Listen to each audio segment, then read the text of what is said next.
been ignored by the establishment media. We think different things, we've got a different style. GB News is here to be optimistic and positive about the future. It's real kind of dynamic and flowing, with the audience very much at the heart of it, like a big family. Here at GB News, we talk about the things that matter to you. Hearing the voices from right across our towns and cities, especially our towns. All sides of the argument represented with a heavy dose of opinion. We're on a mission here to make a difference. And the GB News family really is here for you, and whatever time of day you can watch or listen. Britain's watching. Britain's watching. We're proud to be GB News. The People's Channel. Britain's news channel. Westminster is going around in ever-decreasing circles, followed by the media. Britain is broken. How on earth did we get into this mess? But more importantly, how do we get out of it? Join me at 7 p.m, Mondays to Thursdays on Farage, here on GB News. We will have open, rational debate. We've got to work out how Britain moves forward from this. Join us here on GB News, the People's Channel. Britain is watching. You've probably seen politicians interviewed 1,000 times, but we do it differently. We find out who they really are, we don't shout, we chat, and hopefully we bring a bit of light, not just heat. Did you know Kate Moss? Apparently. Do you have a pair of jeans or a pair of jeans? No, of course I don't. What would I do with them? My friends are like, oh my God, what's she doing now? Join me every Sunday at 6 for Gloria Meets, only on GB News, the People's Channel, Britain's news channel. I'm Simon Evans. Join me on GB News for Headliners at 11 p.m. What's the scoop? I'll be joined by two of the country's top comedians. That's right. As we take a look at tomorrow's newspapers tonight. We're going to get into trouble. If it's a big story, we'll be covering it. Spill some tea on him. There we go. But we'll also have some fun. I wouldn't stick up a bank. My father didn't love me. So anyway. Headliners every night from 11 on GB News, the People's Channel, Britain's news channel. Monday to Thursday, 9 p.m. till 11 p.m. Join me, Dan Wootton. I'll bring you the sharpest takes and hottest debates. Do you not believe in prison? I don't believe in prisons. I'm completely stunned. I guarantee you there'll be no spin, no bias, no censorship. I actually was personally quite offended by it. And no reason to go to bed. So I guess they've always been quite woke. That's Dan Wootton tonight on TV, radio and online. Monday to Thursday from 9 p.m. till 11 p.m. on GB News. The People's Channel, Britain's news channel.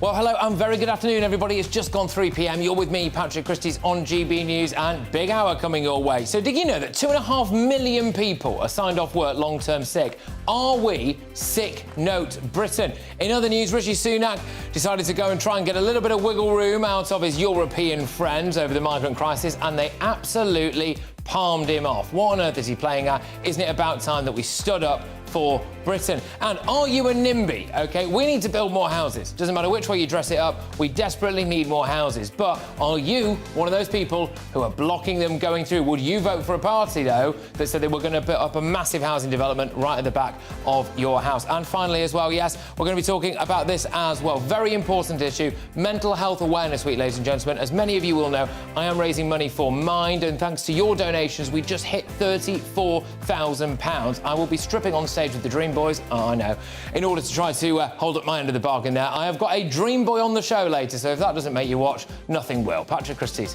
on GB News.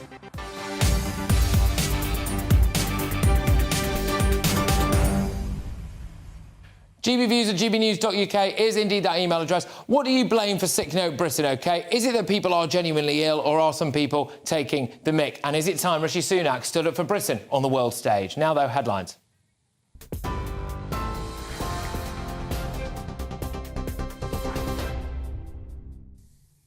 Thank you very much, Patrick. I'm Rory Smith in the GB newsroom. A European trade group is backing calls to reassess post-Brexit trade rules for electric vehicle batteries. It comes after Stellantis, which owns brands like Vauxhall and Citroën, said the current agreement will affect its export and manufacturing operations here in the UK. Well, it says without changes, it will struggle to make electric vehicles at the Ellesmere port and the Luton plant as well. The European Automobile Manufacturers Association is requesting a 3-year extension to phase in the tougher rules. Former Brexit negotiator Lord Frost told us this will test the UK-EU relations. It would not be sensible to reopen the entire trade agreement.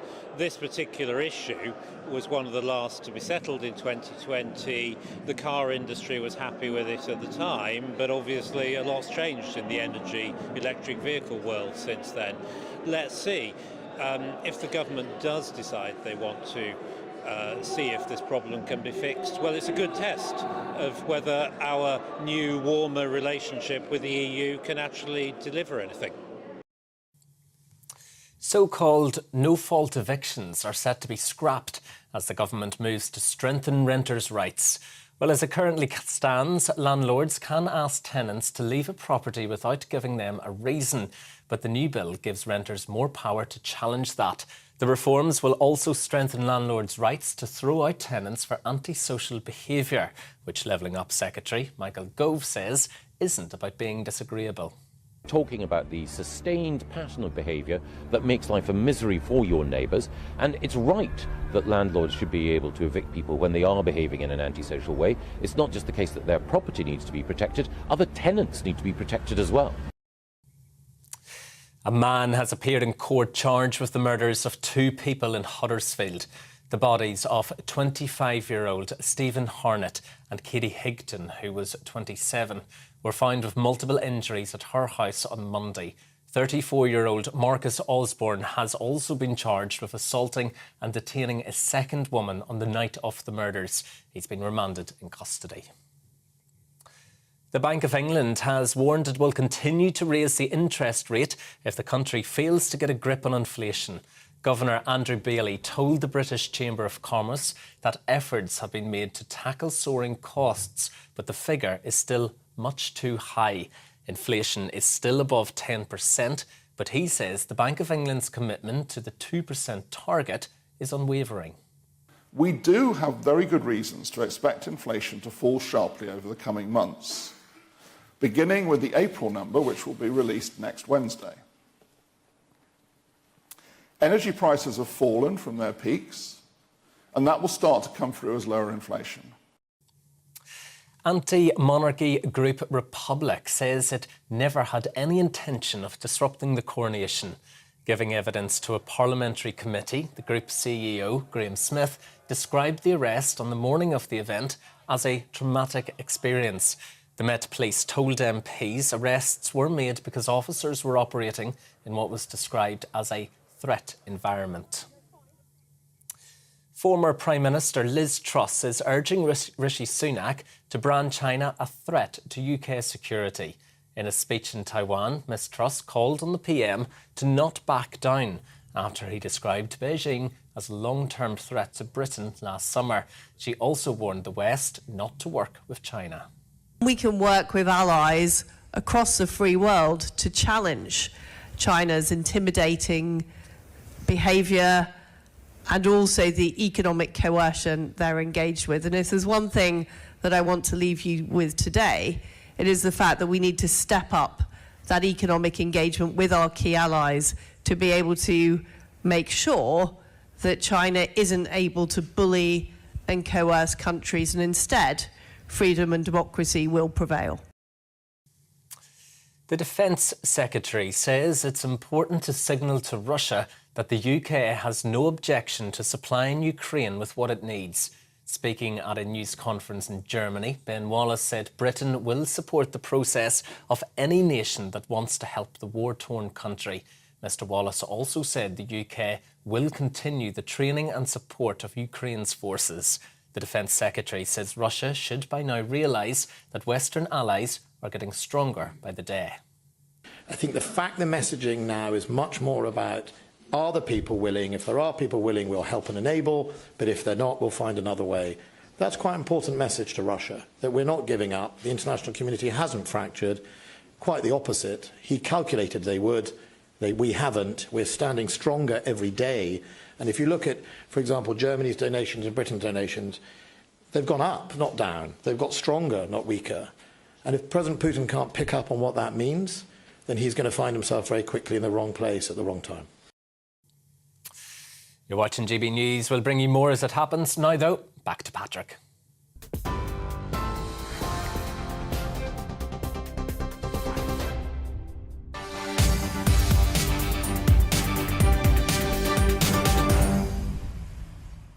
Are we turning into lazy, work-shy Britain? We currently have around 2.5 million people signed off work long-term sick. Now, that means that for every 13 workers, one is signed off work. Last year, 185.6 million working days were lost through sickness or injury. One famous former US president said something along the lines of, that's not what your country can do for you, but what you can do for your country. And I can't help but wonder whether or not many people have just given up. Right when our economy is looking to bounce back, we have 500,000 people off sick, more than we did before the COVID pandemic. We are now sick note Britain, in my view. But you reap what you sow, don't you? We created a work-from-home culture that has caused massive mental health problems and leads people to being less mobile during the day. We've got a world where bosses are terrified of even sending a WhatsApp message to a member of staff 1 minute after 5 p.m, unless they get sued for harassment. We have a younger generation who I think are too used to being mollycoddled and wrapped in cotton wool, who are a bit work-shy. But unquestionably, though, and this is important, many people are off with genuine medical conditions. Our NHS isn't helping too much with that, is it? But there is no way that you're telling me that people aren't using working from home or long COVID as an excuse to lounge around all day. But I think it's because people don't feel invested enough in society anymore. They don't feel as though there's anything to really work towards. They don't feel like they have national pride or a stake in society. And that needs to change quickly. Britain has to work for the Brits, and the Brits have to work for Britain.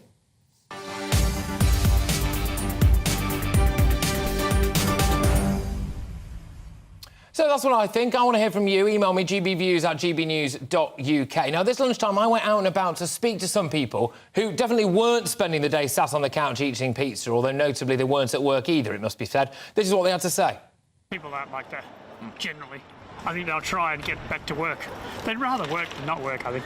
I think there's a lot of people playing on it. Played on it before when they've had people on benefits for years. Pre-pandemic, I didn't hear as many people getting ill, or they were unable to. They were able to get over their illness. Quicker. There's people that want to work, and yeah, there's always going to be people who don't want to work. That's life. I think people aren't being paid what they need to be paid in order to encourage them to get out there to work. So it's a little bit, there's a few factors, I think. I'm not saying long COVID's not there. I'm not sure if it's a real reason to be off work. As someone who's suffering from long COVID, I would say that it's not completely made up, and that there are a lot of people that are suffering, and that maybe they do now recognise that they need to rest. I agree with that mental health can take a bit of a hit when you're working from home. In terms of taking time off sick, I think actually it's the opposite. When you're working from home, you're more likely to log on and work even when you're ill and you don't take enough time off. OK, well, there we go, a range of views. And I'm going to be talking to Steve Miller now. So he's a weight loss expert, the presenter of the hit TV show Fat Families, and somewhat, I would argue as well, of a societal guru in many ways. Steve, thank you very, very much. Look, are we sick note Britain? Are people taking the mick? Well, my view is that we have different sections. We have people that need an arm around them that are struggling, and I get that. We then have the jams, who are the just about making, those people that get up in the morning and do the graft and earn the cash.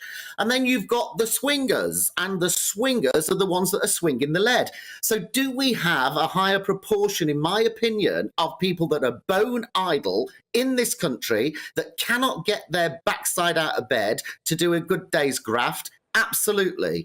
And the problem is, I think, Patrick, is you've got this difference between the public sector and the private sector in terms of how they manage sickness. And I've worked in both. The public sector, well, if you sneeze in the morning, a lot of people don't go to work in that sector and they get away with it. The private sector is much different. Performance is managed much more tightly, as it should be. And, you know, I hear all sorts of stories. I mean, I genuinely heard this morning about a family that share a walking stick. So when they go out for a walk, guess what they do? They all share the walking stick, right? So one goes out, then the other one goes out. So to sort of demonstrate to the world that they're not well. So do I think we've got a lot of fakers? Absolutely, we've got a lot of fakers. My view, quite frankly, is if you're well to work, you go to work. If you turn down reasonable offers of employment, you lose every bit of benefit that right now you're scrounging from the state. Another option would be to pay people more to come into the office, Steve, and that would be, I think, harder for them to fake it, wouldn't it? Well, all of this working from home stuff, I just don't get. It seems since the lockdown, everyone seems to have this self-entitlement. And also, have you noticed that we've got this culture of victim victorious, and the mental health card is played? You know, someone drops their toast in the morning because it's burnt. Oh, my goodness, I've got a mental health problem. That's not to take away from those people that are genuine. But we do have this issue where it seems to be now the employee is telling the leader how to actually lead their organisation. Do we need to get tougher? Yes, we do need to get tougher. And we need to stop all of this namby-pamby culture of expecting everybody else to pay for us to stay in bed. No, look, absolutely. And I think it's such a fine line when it comes to things, doesn't it? Like, for example, mental health. And I think it does people who have got genuinely catastrophic mental health issues, of which there are millions of people out there. Suicide, for example, the single biggest killer of men under the age of 40. I think it does people like that a disservice when you see people who maybe play the card a bit too often. And it's very, very hard at the moment, I think, for employers, because what can an employer do? If you're looking at your phone and you're thinking, I really need to get in touch with Gary, right, but it's 5:01 and he might do me for harassment if I message him, but this could cost my business tens of thousands of pounds. It does feel like our priorities are a little bit skewed, and maybe too skewed in the favour of the employee.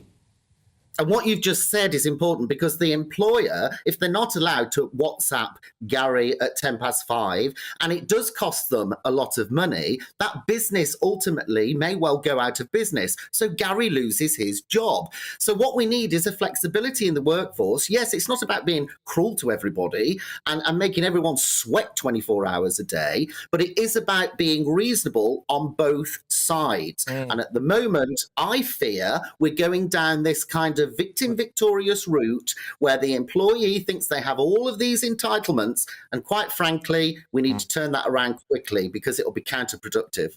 Yeah, and we have created, I think, a victim mentality. I think you reap what you sow, Steve, right? You reap what you sow. So if you've got children being brought up thinking that there's no winners and losers on sports day, even though everyone can tell that, you know, that lad finished the 100-metre race about 15 seconds behind the front of the guy who came last, and everyone can see that. You're telling them, no, everyone's perfect and everyone's special. Then they grow up maybe sometimes feeling as though the world revolves around them. But the problem is, though, Steve, what is it? Is it carrot or stick? Because with this lot now, if you do say to them, well, look, you've got to come into work or you get fired, I mean, that's probably not going to work, is it? It would just make them retreat even more.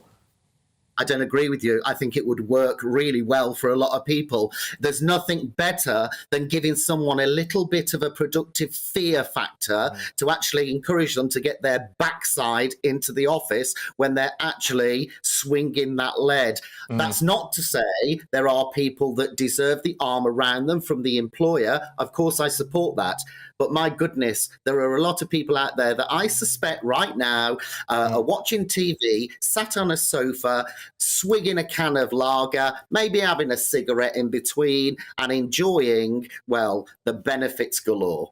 And, of course, if you do happen to be watching GB News and doing those things, then good on you, and don't ever change. Don't go back to work. It's everyone else we're talking about here, OK? But the working from home culture, Steve, has got a lot to answer for. Apparently, a higher proportion now, a higher proportion than ever. And it's worth reiterating, we have 500,000 people signed off long-term sick, more than we had before the pandemic, right? So something significant has changed. They're off with things like back and neck injuries. They say that they're spending all day hunched over a desk at home, and they're less mobile because all the movement that they do is from the fridge fridge to their spare room where they're working. And again, it's an unintended consequence of this work-from-home culture, I think, and it's bad for our economy. We need people now to believe in Britain, to think, I've got a stake in society. Yeah, all right, a lack of home ownership prospects maybe has something to do with this. I'm not trying to say that it's perfect out there, but unless people can feel invested in society and like they're working towards something, we're just knackered. We're going to end up with a load of people on the take. We're totally knackered if that's how we become. And I like the way you put it, into the constructive, intelligent way you put it, in terms of being invested in society and all of that. People have got to have purpose. And I get that. I'm actually going to go the other way and say, I just think Britain's becoming bone idle. I think they're becoming lazy because we actually encourage people to be lazy. And do you know what? People love shouting all of this about mental health problems and bad backs and bad necks. That's not to take away from those people, of course, that are genuine. I get that. Steve, I'm just going to interrupt you here, mate, just because I've got some quite big breaking news here. But, Steve, thank you very much. That was great stuff at the top of the show. Steve Miller there, is weight loss expert, presenter of the TV hit show Fat Families. Yeah, this breaking news, OK? Prince Harry and his wife, Meghan, and her mother were involved in a near-catastrophic car crash involving paparazzi photographers, a near-catastrophic car chase involving paparazzi photographers. A spokesman for the Prince has said. Cameron Walker joins me now, our royal reporter. What's going on, Cameron? Yeah, so this has just come from Reuters, a statement from the spokesperson for the Duke and Duchess of Sussex. It says Prince Harry, his wife Meghan and her mother were involved in, and I quote, near-catastrophic car crash, close quote, involving paparazzi photographers. The incident happened after Meghan and Harry, have attended an awards ceremony in New York yesterday. And I quote from a spokesperson, this relentless pursuit lasted over 2 hours, resulting in multiple near collisions involving other drivers on the road, pedestrians and 2 New York Police Department officers. That is a spokesperson from Harry and Meghan. They are involved in, near catastrophic car crash. There are no reports, as we understand it, yet of any injuries. We know, of course, that Prince Harry is currently involved in legal challenge to do with security arrangements while he's in the UK. But this is not related to that because this is an incident which has happened, we believe, in New York area, the surrounding New York area. We know they're on the east coast of the United States. Following that awards ceremony last night, Meghan picked up an award for her work on women's advocacy. I don't need to go into details, I don't think, about... I think we all know what happened with Prince Harry's mother in 1997. But clearly this seems like a very serious incident involving paparazzi. Inevitably does echo what happened in 1997, but I must stress there are no reports of any injuries at this stage. But the spokesperson, very clear, according to Reuters, in that Harry and Meghan's mother, Doria, were involved in a near-catastrophic car chase involving paparazzi. So not a crash, a car chase. OK, all right, just stay where you are, Cameron, if that's all right. I'm just going to reiterate again now, if you are just joining us, this is a breaking news story that has just dropped to us here, and I will reiterate it again for you, which is that Prince Harry and his wife Meghan and her mother were involved in a near-catastrophic car chase involving paparazzi photographers, a spokesperson for the Prince says. The incident happened after Meghan and Harry had attended an awards ceremony in New York on Tuesday. A spokesperson says that this relentless pursuit, lasting over 2 hours, resulted in multiple near collisions involving other drivers on the road, pedestrians and 2 New York Police Department officers. So this is just coming through for us now. Obviously, we will bring you much more information on this as and when we get it. And we understand, yes, Cameron, like we were saying there, it is believed to have taken place in the wake of this awards ceremony that was taking place last night? Yeah, so the Duke and Duchess of Sussex and Doria, Meghan's mother, were in New York for an awards ceremony that happened in the New York City area. Clearly, this looks like this happened around the same time. The statement clearly says that 2 New York Police Department officers were also involved in near collisions, not collisions, crashes, but near collisions involving paparazzi photographers. Clearly, the fact that the spokesperson for the Duke and Duchess of Sussex have decided to release such a strongly worded statement suggests to me that Harry and Meghan are quite shaken up by this incident. I think that's fair to say. And also, they are genuinely concerned about the incident, which is claimed took place, involving paparazzi photographers chasing the car that Harry and Meghan were travelling in. From footage yesterday, we saw that there were 3 cars in the motorcade, as it were, of Harry and Meghan's travel arrangements. We don't know exactly what security Harry and Meghan have while they're in the UK, but we do know they pay for a private... while they're in the United States even, but we do know they pay for a private security firm. So clearly very strongly worded statements from the Sussex's team. Yeah, absolutely. And look, we will bring you much more information and detail on this as and when we get it. Clearly, you know, very troubling echoes, as we all, I'm sure, maybe was one of our first thoughts there, was about the whole Diana incident there. But as we understand it, so far, Cameron, no reports of injuries or anything like that? No reports of injuries. It just says near catastrophic car chase, not crash. Not crash. OK, no, that is an important distinction. Yes, absolutely. OK, ladies and gentlemen, just one more time there, if you are just joining us, this is the breaking news. More detail on it as we get it. We'll be returning to this, as you can imagine, throughout the course of this show. But Prince Harry and his wife, Meghan, and her mother were involved in a near catastrophic car chase involving paparazzi photographers, and that's according to a spokesperson for Prince Harry. OK, well, moving on from that now. Yesterday, I said that Rishi Sunak had a great chance to stand up to the rest of Europe and get a grip of the migrant crisis. But unfortunately, in my view, he absolutely flunked it. Where do we go from here? More detail on that very shortly. I'm Patrick Christys on GB News, Britain's news channel. It's all about family, being in people's living rooms, all the interaction and getting to know who our viewers and listeners are. When I was young, my dad used to say, Nana, stop arguing. I wanted an outlet that would enable me to give my opinion. People are going through a really hard time right now, and I know that you don't feel like you're being listened to by the establishment. I came to GB News because it's the People's Channel, and I want the audience to have their say on the events of the day. We're dynamic. We do something different. Democracy shows that the wisdom of the nation is in its people. I get to travel to find out what the story is from a personal perspective. The British people aren't fools. We know when we're not being told the full story. We've got to work out how Britain moves forward from this. It's the best country in the world. The establishment had their chance. Now we're here to represent your views. Britain's watching. Britain's watching. Britain's watching. We're proud to be GB News. The People's Channel. Britain's news channel. So Jubes and Co, we tackle the issues of the day with real, robust debate, both sides of the fence, battling it out with me in the middle with my forthright opinions and views. And often really interesting things happen because you start with a position and then by the end of the debate you find actually, well, I might not have thought about that one. What we need in this country is 2 new political parties. You should maybe think about doing a 2024 calendar. I'm Michelle Dewberry and I'm keeping you company right through until 7 o'clock this evening. GB News, the People's Channel, Britain's watching. Join us every night on GB News at 11 p.m. for Headliners, which is 3 top comedians going through the next day's news stories, which is exactly what you need, because when the establishment has gone crazy, you need some craziness to make sense of it. So join us 11 p.m. every night on GB News, the People's Channel, Britain's news channel.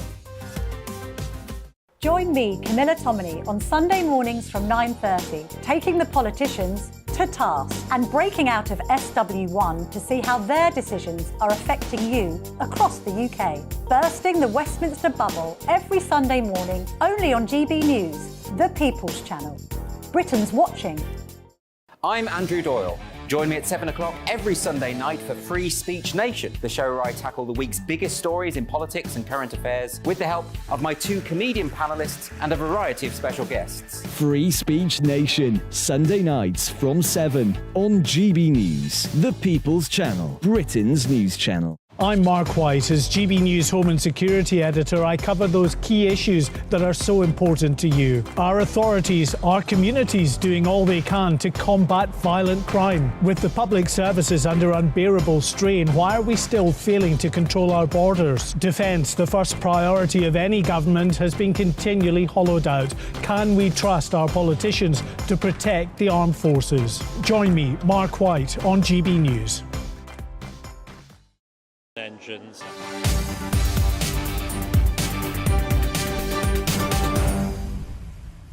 Welcome back. Now, a reminder of that breaking news that we brought to you just a few moments ago. Prince Harry, his wife Meghan and her mother were involved in a near-catastrophic car chase involving paparazzi photographers. That is according to a spokesperson for the Prince. Cameron Walker, our royal reporter, has more details. Yes, the spokesperson goes on to say that this relentless pursuit lasted over 2 hours, resulted in multiple near collisions involving other drivers on the road, pedestrians and 2 New York Police Department officers. That's from a spokesperson for Prince Harry and Meghan Markle. Near catastrophic car chase involving paparazzi. We know that Harry and Meghan's mother Doria were in New York last night for an event where Meghan was receiving an award for championing women's rights and women's issues. We know that they were travelling by car to that venue. What we don't know is how they left. But clearly this is a serious incident enough that the spokesperson and Harry and Meghan indeed thought warranted putting out in the public domain, as they say, it went on for relentless pursuit lasting over 2 hours. That's it's astonishing, really, isn't it? A relentless pursuit lasting longer than 2 hours. And it does, from the details that they've given us so far anyway, it does appear that seriously other people, including, you know, members of various service personnel in the United States there, could have been quite badly hurt had it gone wrong. Yeah, and members of the public as well. Other drivers on the road, pedestrians and 2 New York Police Department officers, police officers in New York. Inevitably, unfortunately, people are going to draw the echo to Diana, Princess of Wales, and what happened to her being chased by paparazzi in Paris in 1997. Clearly, times have moved on since then, particularly in Great Britain. The rules have very much changed. That just simply would not happen in the United Kingdom. And that's an important distinction. Paparazzi chasing a car on motorbikes. That's a really important distinction. I think it's very worthwhile noting, Cameron, isn't it, that this kind of pursuit would not have happened in Britain, really.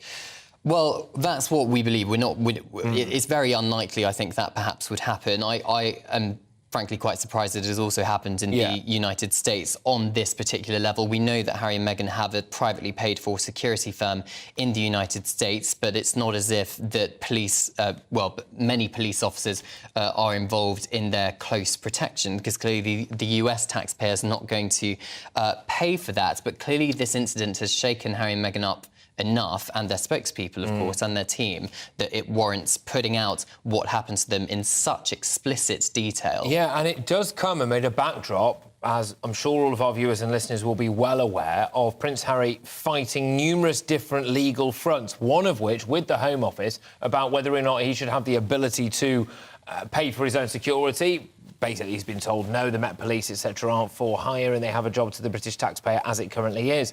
And the other one is, of course, about the press and media intrusion. And that is important to say. It dates back many years and includes things like, you would argue, you know, reprehensible historic practices involving things like phone hacking, etc. But this almost ties into all of that. And, of course, the really tragic symbolism in a way as well of what happened to his mum. Yeah, exactly. I think Prince Harry has argued in his book and in the Netflix series it's something which obviously happens as a member of the royal family. You are very much in the public eye. I think what perhaps Prince Harry clearly has a problem with is just how far perhaps some journalists or photographers are prepared to go in order to get a story. That's Prince Harry's view. As you said, he is involved in legal challenge with the Home Office over their decision not to allow him to pay for his own police protection in the UK.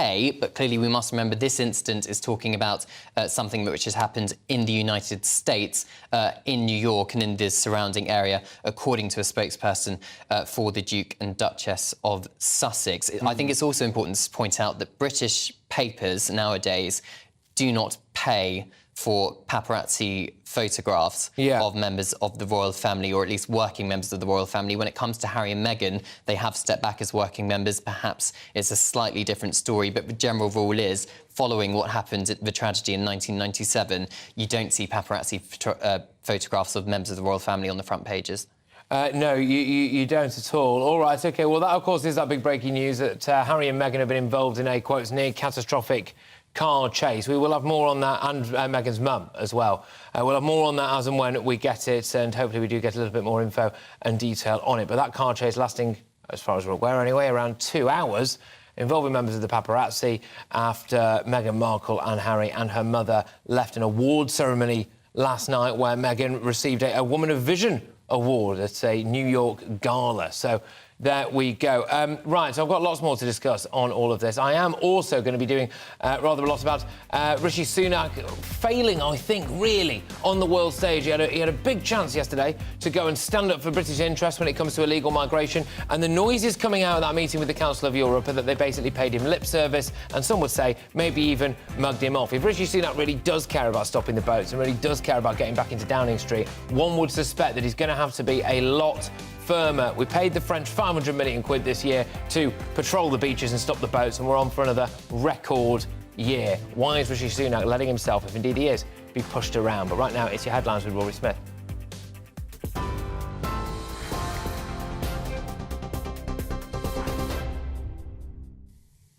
Thank you very much, Patrick. The latest from the GB newsroom. Well, as we've been hearing from Patrick and Cameron, some breaking news in the last few minutes. And Prince Harry, his wife Meghan and her mother were involved in a near-catastrophic car chase involving the paparazzi. A spokesperson for the couple said the incident happened after they attended an awards ceremony in New York yesterday.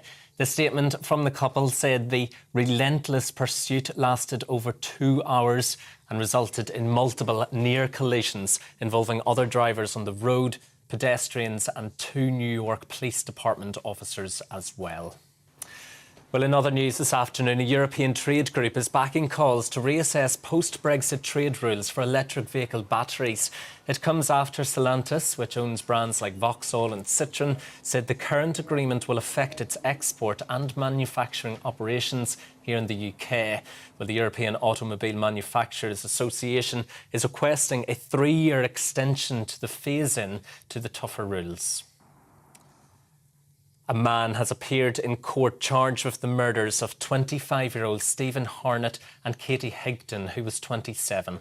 They were found with multiple injuries at their house on Monday. 34-year-old Marcus Osborne has also been charged with assaulting and detaining a second woman on the night of the murders. He's been remanded in custody. So-called no-fault evictions are set to be scrapped as the government moves to strengthen renters' rights. Well, as it currently stands, landlords can reclaim property without giving tenants a reason. But the new bill gives renters more power to challenge that without losing their home. Renters will also be able to be given the legal right to ask to have their pets in their home, which landlords can't refuse without good reason. The Defence Secretary warns Russia that the UK will continue supporting Ukraine with whatever it needs. Speaking at a news conference in Germany, Ben Wallace added that Britain will support any nation that doesn't have the means to do so. The news conference comes amid preparations for the upcoming NATO summit in Lithuania. TV, online, DAB+ radio and on TuneIn, this is GB News.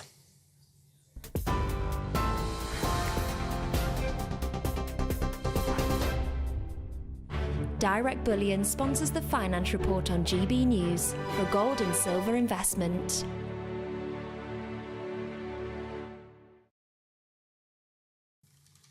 All right, let's have a quick look at today's markets. The pound will buy $1.2445 and €1.1514. The price of gold is £1,589 and 21 pence per ounce.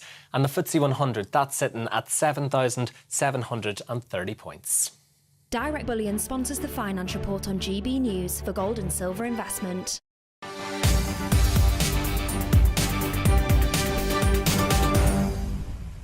A reminder now of that huge breaking news that Prince Harry, his wife Meghan and her mother were involved in a near-catastrophic car chase involving paparazzi photographers. That is according to a spokesperson for the Prince. I'm also joined in the studio right now by Cameron Walker, our royal reporter, and I've got Mark White as well, our home and security editor. I'm going to go to Cameron first because there has been a bit of an update, Cameron. Yeah, it's basically... We now confirmed that this happened after the events in New York, the Miss Foundation for Women, where Meghan was honoured with an award. They both got into a taxi. So Harry, Meghan and Meghan's mother got into a taxi following that event. Pictures have appeared on social media. Paparazzi photographs of the three of them getting into a taxi.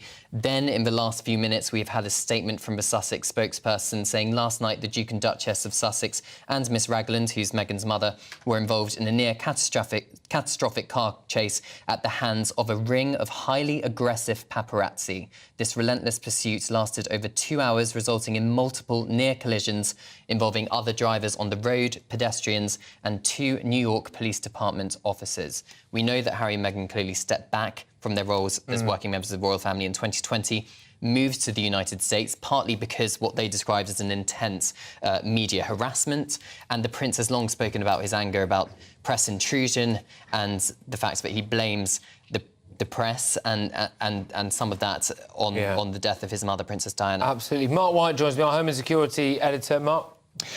Well, I think with all of this, we've got to just take a step back for a second. And, you know, we're talking here about a chase. Well, a chase clearly involves 2 people. And as unpleasant as it obviously is for the Prince and his wife, they clearly, they say, value their privacy.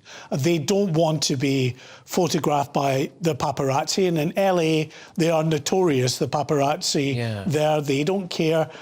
They will intrude on someone's privacy. And yes, they'll pursue them on motorcycles and in other vehicles. But at the end of the day, you know, what would be the net result of them pursuing them? It's to take photographs of this couple. Does that then give this couple right to get involved in what they describe themselves as a 2-hour car chase? They were in a taxi, according to what Cameron... Staggering, sorry, I find this absolutely staggering. I'm going to go back to you, Mark, in a second, but I just want to let that sink in for people, really, because as we understand it, it's a fast-paced, moving story, OK, so we'll get more info on it, but as we understand it, they were in a taxi after they attended the Foundation for Women's annual gala. Of course, there's a lot of paparazzi at that event. Meghan Markle herself was rewarded with a Woman of Vision award, so there you go. Then, as we understand, they've got in a taxi and been involved in a chase for 2 hours. Yeah. High speed. Listen, I'm not trying in any way to belittle how awful it is to be pursued by, you know, ruthless freelance individuals like the paparazzi in LA, who we know there are multiple incidents where they come into contact with celebs that don't want their photograph taken. But then you take it up to another level. When you're in a vehicle and just to avoid them, you are, by the admission of the spokesperson for the Duke and the Duchess, involved in a 2-hour car chase. So who is the taxi driver that's also clearly willing to drive for 2 hours? Was this at the insistence of the couple? Could they have found a police station nearby to drive to? There's a lot of unanswered questions on this. We know that the Duke and Duchess do have private security they pay for. Were they involved at any step in the way? I mean, they may have been in accompanying vehicles and giving instructions to the taxi driver. We don't know. But it certainly sounds very strange that they would be in a taxi and they would be, you know, that taxi driver would be driving for 2 hours, being pursued relentlessly by the paparazzi. And also the suggestion as well that 2 NYPD police officers may have been involved in a near collision with them. Well, you know, at what point was this? Did they call the police? Did they meet up with the police? This is all coming from one source at the moment, which is their source. So I'm just saying, you know, let's probably take a step back and be a little circumspect about what we're hearing. There are a huge amount of unanswered questions and, frankly, a lot of things that seem very, very weird about all of this. I just want to emphasise again that this is the breaking news, that this is from the Sussexes themselves, from a spokesperson for Prince Harry, that he, Meghan and Meghan's mum were involved in, as they call it, a near-catastrophic car chase involving aggressive paparazzi after they left an award ceremony in New York yesterday. Again, the latest info that we have, Cameron, is that they were in a taxi for 2 hours during the chase? They're in a taxi on the way back from this awards ceremony in New York. We don't know where they were planning to go, but there are paparazzi photographs appearing online of Harry, Meghan and Meghan's mother in a taxi. We have contacted the New York Police Department for comments because a Harry and Meghan spokesperson has clearly said that 2 New York Police Department officers were involved in a near collision or multiple near collisions, as they say. As soon as we have more information from them, we will let you know. But I think clearly this appears to be quite a serious incident because Harry and Meghan's spokesperson have decided to release such a strongly worded statement about their experience involving the paparazzi and this near catastrophic car chase, as they say it, in New York last night. Look, make sure you watch this space because we're going to be getting a lot more info on this as the course of this show unfolds. Joining me now is royal commentator Richard Fitzwilliams. Richard, thank you very much. It's great to have you on the show. What's your initial reaction to this breaking news then that Harry, Meghan and Meghan's mother claim to have been involved in this near catastrophic chase lasting 2 hours, as we understand it at the moment, in a taxi?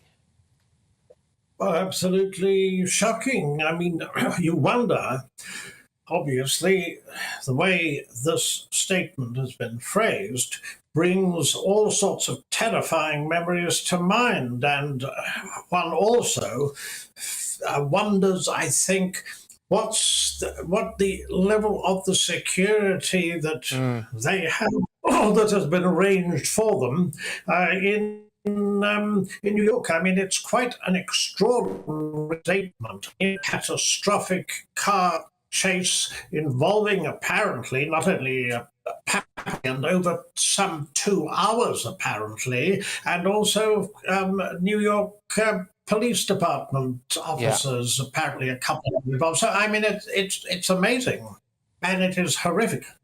Yeah, I'm just reading here a bit of an additional comment from them, from Harry and Meghan, apparently here reading that it says, or from Prince Harry, I should say, really. While being a public figure comes with a level of interest from the public, it should never come at the cost of anyone's safety. And dissemination of these images, i.e. presumably the ones that were taken whilst they were in this car, given the ways in which they were obtained, encourages a highly intrusive practice that is dangerous to all involved. And Richard, some people, including our very own Dan Wootton, who I hope to talk to you very shortly here on GB News, actually, saying that this wouldn't have happened in Britain. Yes, indeed. I mean, one of the things that came into my mind was, I mean, there is this paparazzi chase, and obviously, instantly, memories come back of the terrible circumstances in which Diana died. Now, one does wonder, the paparazzi threat obviously has remained real, but equally, they're no longer nothing like the force that they used to be, as I understood it. This is therefore quite extraordinary, and also you wonder what security. I mean, we know that Harry has, I think it is, 2 cases against the Home Office, one regarding the level of his security when he visits Britain, and the other that he believes that he should be allowed to pay for it, which of course raises questions as to whether or not an individual who can afford it should be allowed to pay, and so forth. But I mean, so far as New York is concerned, what level of security, what was the security they actually arranged after the awards ceremony? I mean, it is quite extraordinary. No, it is. Look, Richard, thank you very, very much. I might just ask you to stay on the line for me for a little bit because we're just going to get a little bit more details. Richard Fitzwilliams, though, is a royal commentator. Cameron, would you be all right just to recap for people who've just joined us? Yes, so in the last hour, the Duke and Duchess of Sussex's spokesperson has released a statement saying that the Duke and Duchess, as well as Miss Ragland, who is Meghan's mother, were involved in a near catastrophic car chase at the hands of a ring of highly aggressive paparazzi. This relentless pursuit lasted over 2 hours, resulted in multiple near collisions involving other drivers on the road, pedestrians and 2 New York Police Department officers. While being a public figure comes with a level of interest from the public, it should never come at the cost of anyone's safety. Dissemination of these images, given the ways in which they were obtained, encourages a highly intrusive practice that is dangerous to all involved. Yes. That is the statement from the Sussexes. Absolutely. Footage is emerging as well of Meghan and Harry on their way into this awards ceremony last night, where apparently, anyway, a man can be heard shouting at them, "Meghan, how do you feel about being part of 2 broken families?" That man supposedly, according to reports, had a British accent. And then clearly on the way out of this awards ceremony, this incident is reportedly taking place, where they were in a 2-hour-long car chase. And Mark, as well, it does come on the back I mean, the timing of this is interesting, isn't it? Of course, it does come straight off the back of Prince Harry being involved in numerous different legal cases, one of which about whether or not he should be allowed to pay for police protection whilst in this country. Yes, that's a court case that's currently underway, a legal challenge that he's mounted to try to get the UK, when he is over here, to have that official sort of royal protection detail. The difficulty with doing that, of course, though, is that it's not just about paying for these officers to come and to guard him. If it was about that, that wouldn't be the issue. In taking on the responsibility of guarding a significant figure, a senior royal, for instance, you're then asking that police officer potentially to put their life on the line, and potentially, in certain circumstances, perhaps taking a shot or indulging in an action, a shot or to protect that principle, they call them, that could land them in trouble. Now, of course, they do that as part of their job in guarding very senior royal figures, but just to do it for people who are paying them, you know, they're not then protected, potentially, further down the line, if they should open fire or whatever else they might do. Absolutely. Stay there, Mark Cameron, more info. Yeah, I do. This is coming from the Press Association here in the United Kingdom. So it's understood that Harry and Meghan believed the pursuits could have been fatal, as it involved 6 blacked-out vehicles with unidentified people driving recklessly and endangering the convoy and everyone around them. It's also understood that the family was staying at a private residence and did not want to compromise the security of their friend's home. There's also a number of traffic violations which has been listed by the Press Association, alleged traffic violations, I should add, including driving on the pavement and through red lights, reversing down a one-way street, illegally blocking a moving vehicle, and driving while photographing and while on the phone. And that is why they were confronted by uniformed police. They were confronted by uniformed police multiple times as they continued in their pursuits, and there is clearly footage which was taken along the route. So lots of details that is coming out via the Press Association here in the United Kingdom. Cameron, could I just get you, if that's all right, because this is obviously a fast-paced breaking news story here, just to reiterate a couple of those points. So Harry now saying that he believes the crash could have been fatal, and it involved a convoy of 6 blacked-out vehicles? Yes, according to the Press Association, it's understood that Harry and Meghan believed the pursuit could have been fatal, as it involved 6 blacked-out vehicles with unidentified people driving recklessly and endangering the convoy and everyone around them.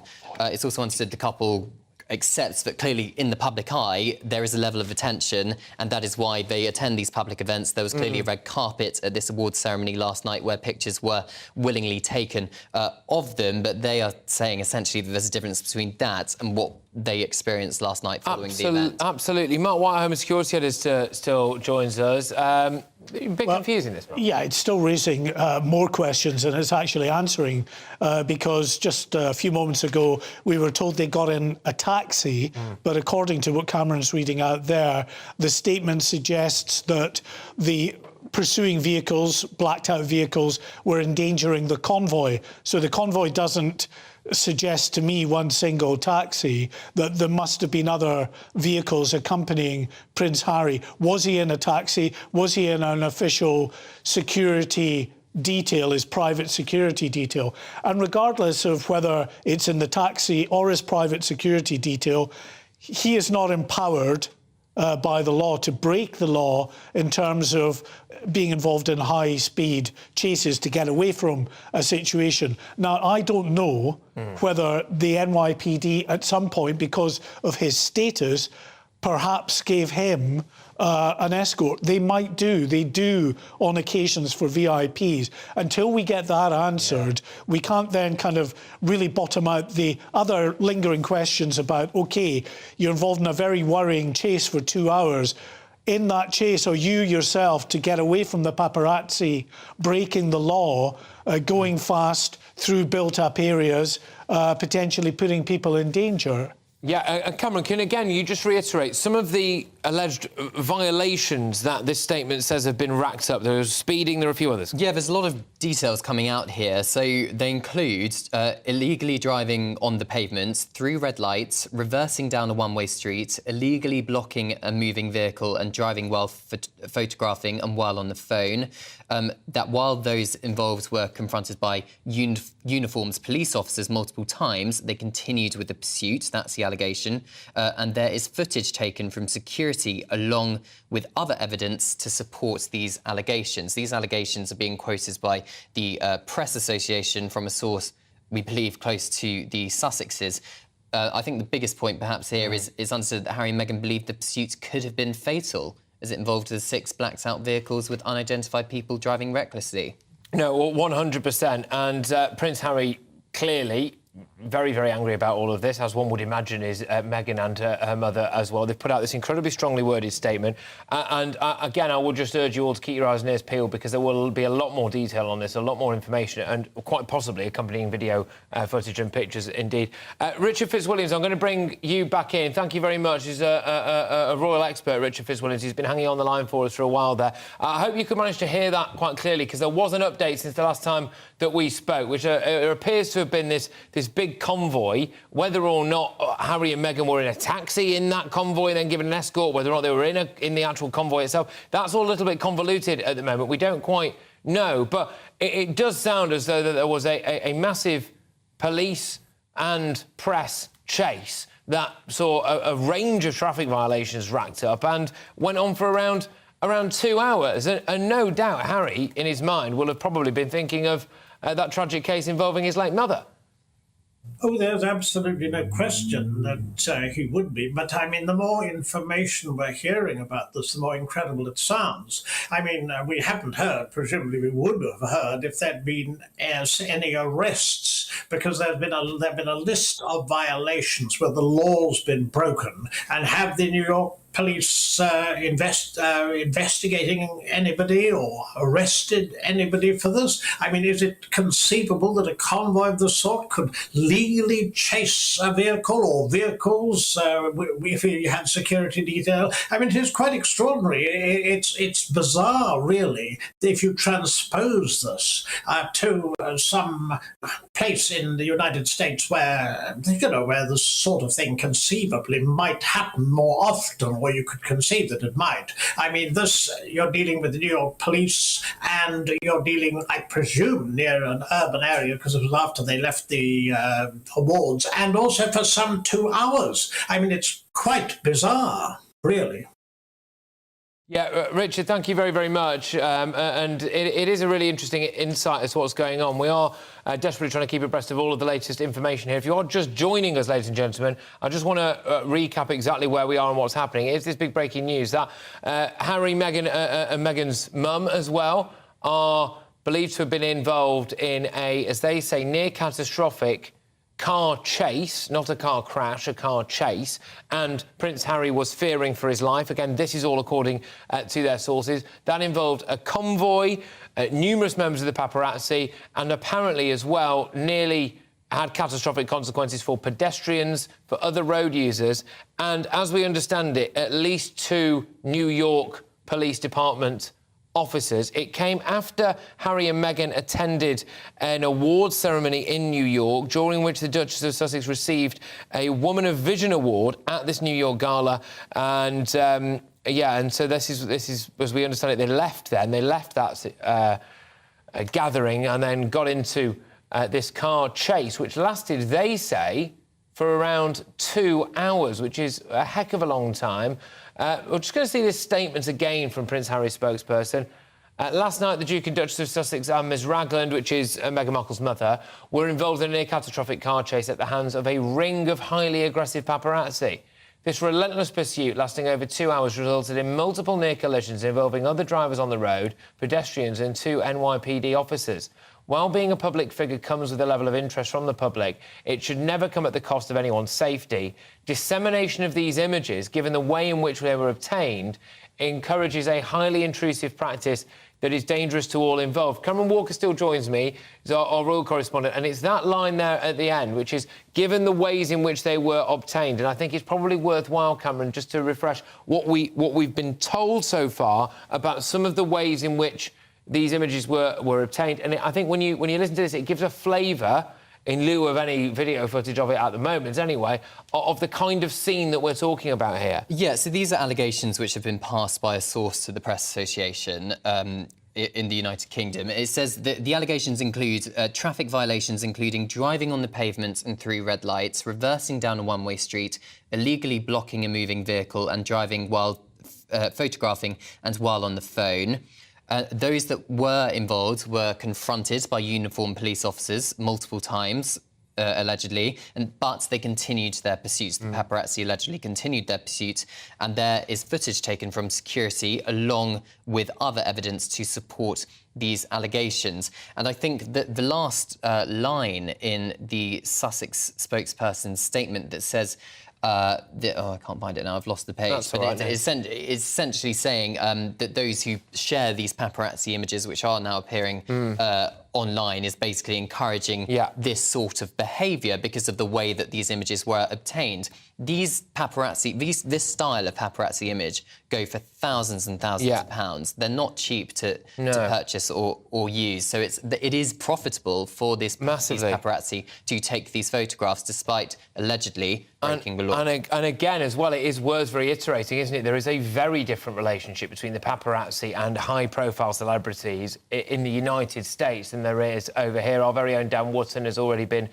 involved, and he's tweeted that he just doesn't think it would have happened here, and that is something that's maybe worth bearing in mind. Prince Harry, of course, involved in a couple of legal cases at the moment, one of which about being able to actually replace or pay for his own security.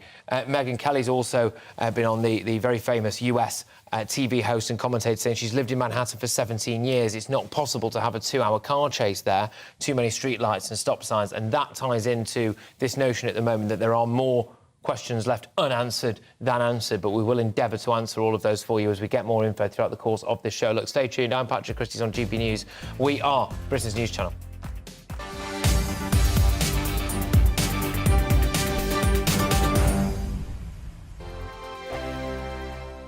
I joined GB News because I was sick and tired of not hearing my views being represented, not just mine, but so many people that I knew and spoke to. I just couldn't get my voice out there. I couldn't say anything. I couldn't do anything. Whatever the narrative was, I kind of had to follow it. GB News is there to provide a voice for those who have been ignored by the establishment media. We think different things, we've got a different style. GB News is here to be optimistic and positive about the future. It's real kind of dynamic and flowing, with the audience very much at the heart of it, like a big family. Here at GB News, we talk about the things that matter to you. Hearing the voices from right across our towns and cities, especially our towns. All sides of the argument represented with a heavy dose of opinion. We're on a mission here to make a difference. And the GB News family really is here for you, and whatever time of day you can watch or listen. Britain's watching. Britain's watching. We're proud to be GB News. The People's Channel. Britain's news channel. Westminster is going around in ever-decreasing circles, followed by the media. Britain is broken. How on earth did we get into this mess? But more importantly, how do we get out of it? Join me at 7 p.m, Mondays to Thursdays on Farage, here on GB News. We will have open, rational debate. We've got to work out how Britain moves forward from this. Join us here on GB News, the People's Channel. Britain is watching. You've probably seen politicians interviewed 1,000 times, but we do it differently. We find out who they really are, we don't shout, we chat, and hopefully we bring a bit of light, not just heat. Did you know Kate Moss? Apparently. Do you have a pair of jeans or a pair of jeans? No, of course I don't. What would I do with them? My friends are like, oh my God, what's she doing now? Join me every Sunday at 6 for Gloria Meets, only on GB News, the People's Channel, Britain's news channel. I'm Simon Evans. Join me on GB News for Headliners at 11 p.m. What's the scoop? I'll be joined by 2 of the country's top comedians. That's right. As we take a look at tomorrow's newspapers tonight. We're going to get into trouble. If it's a big story, we'll be covering it. Spill some tea on him. There we go. But we'll also have some fun. I wouldn't stick up a bank.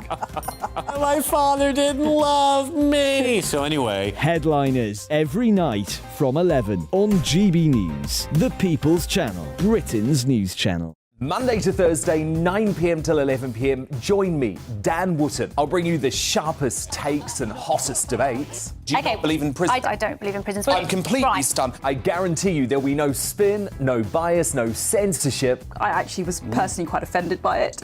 And no reason to go to bed. So I guess they've always been quite woke. That's Dan Wootton tonight on TV, radio and online. Monday to Thursday from 9 p.m. till 11 p.m. on GB News. The People's Channel, Britain's news channel.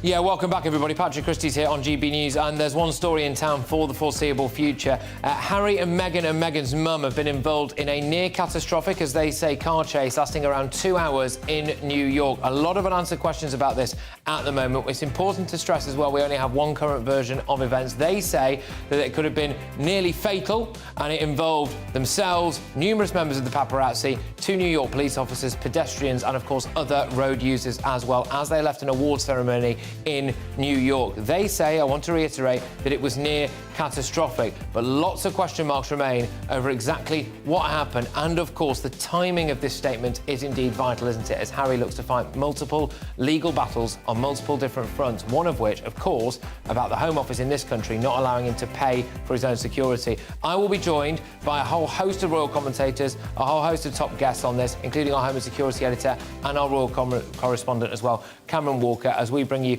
up to the second detail on Harry and Meghan being involved in a near-catastrophic car chase in New York. Patrick Christys on GB News.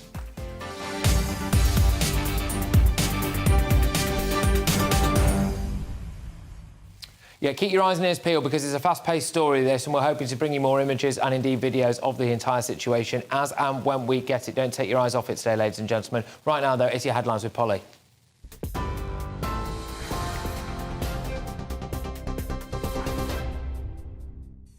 Patrick, thank you. Good afternoon to you. Well, as you've been hearing, Prince Harry says his wife Meghan and her mother were involved in a near-catastrophic car chase involving the paparazzi.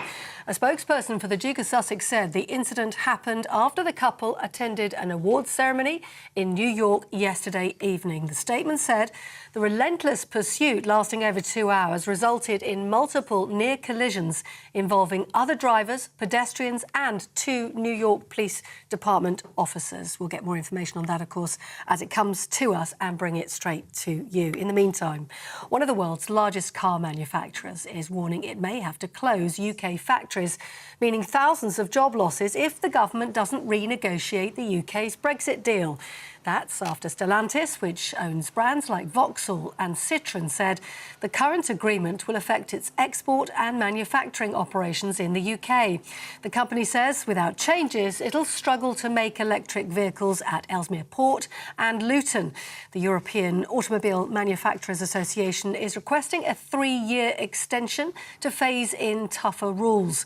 Former Brexit negotiator Lord Frost told GB News this will test UK-EU relations. Would not be sensible to reopen the entire trade agreement. This particular issue was one of the last to be settled in 2020. The car industry was happy with it at the time, but obviously a lot's changed in the energy electric vehicle world since then. Let's see if the government does decide they want to see if this problem can be fixed. Well, it's a good test of whether our new, warmer relationship with the EU can actually deliver anything. A man has appeared in court charged with the murders of 2 people in Huddersfield. The bodies of 25-year-old Stephen Harnett and Katie Higton, who was 27, were found with multiple injuries at her house on Monday. 34-year-old Marcus Osborne has also been charged with assaulting and detaining a second woman on the night of the murders. He's been remanded in custody.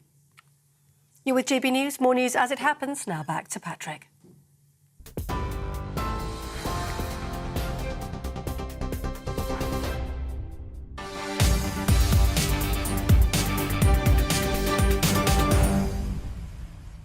Yeah, a reminder of that big breaking news that we brought to you in the last hour. Prince Harry, his wife Meghan and her mother were involved in what they are calling a near-catastrophic car chase involving paparazzi photographers.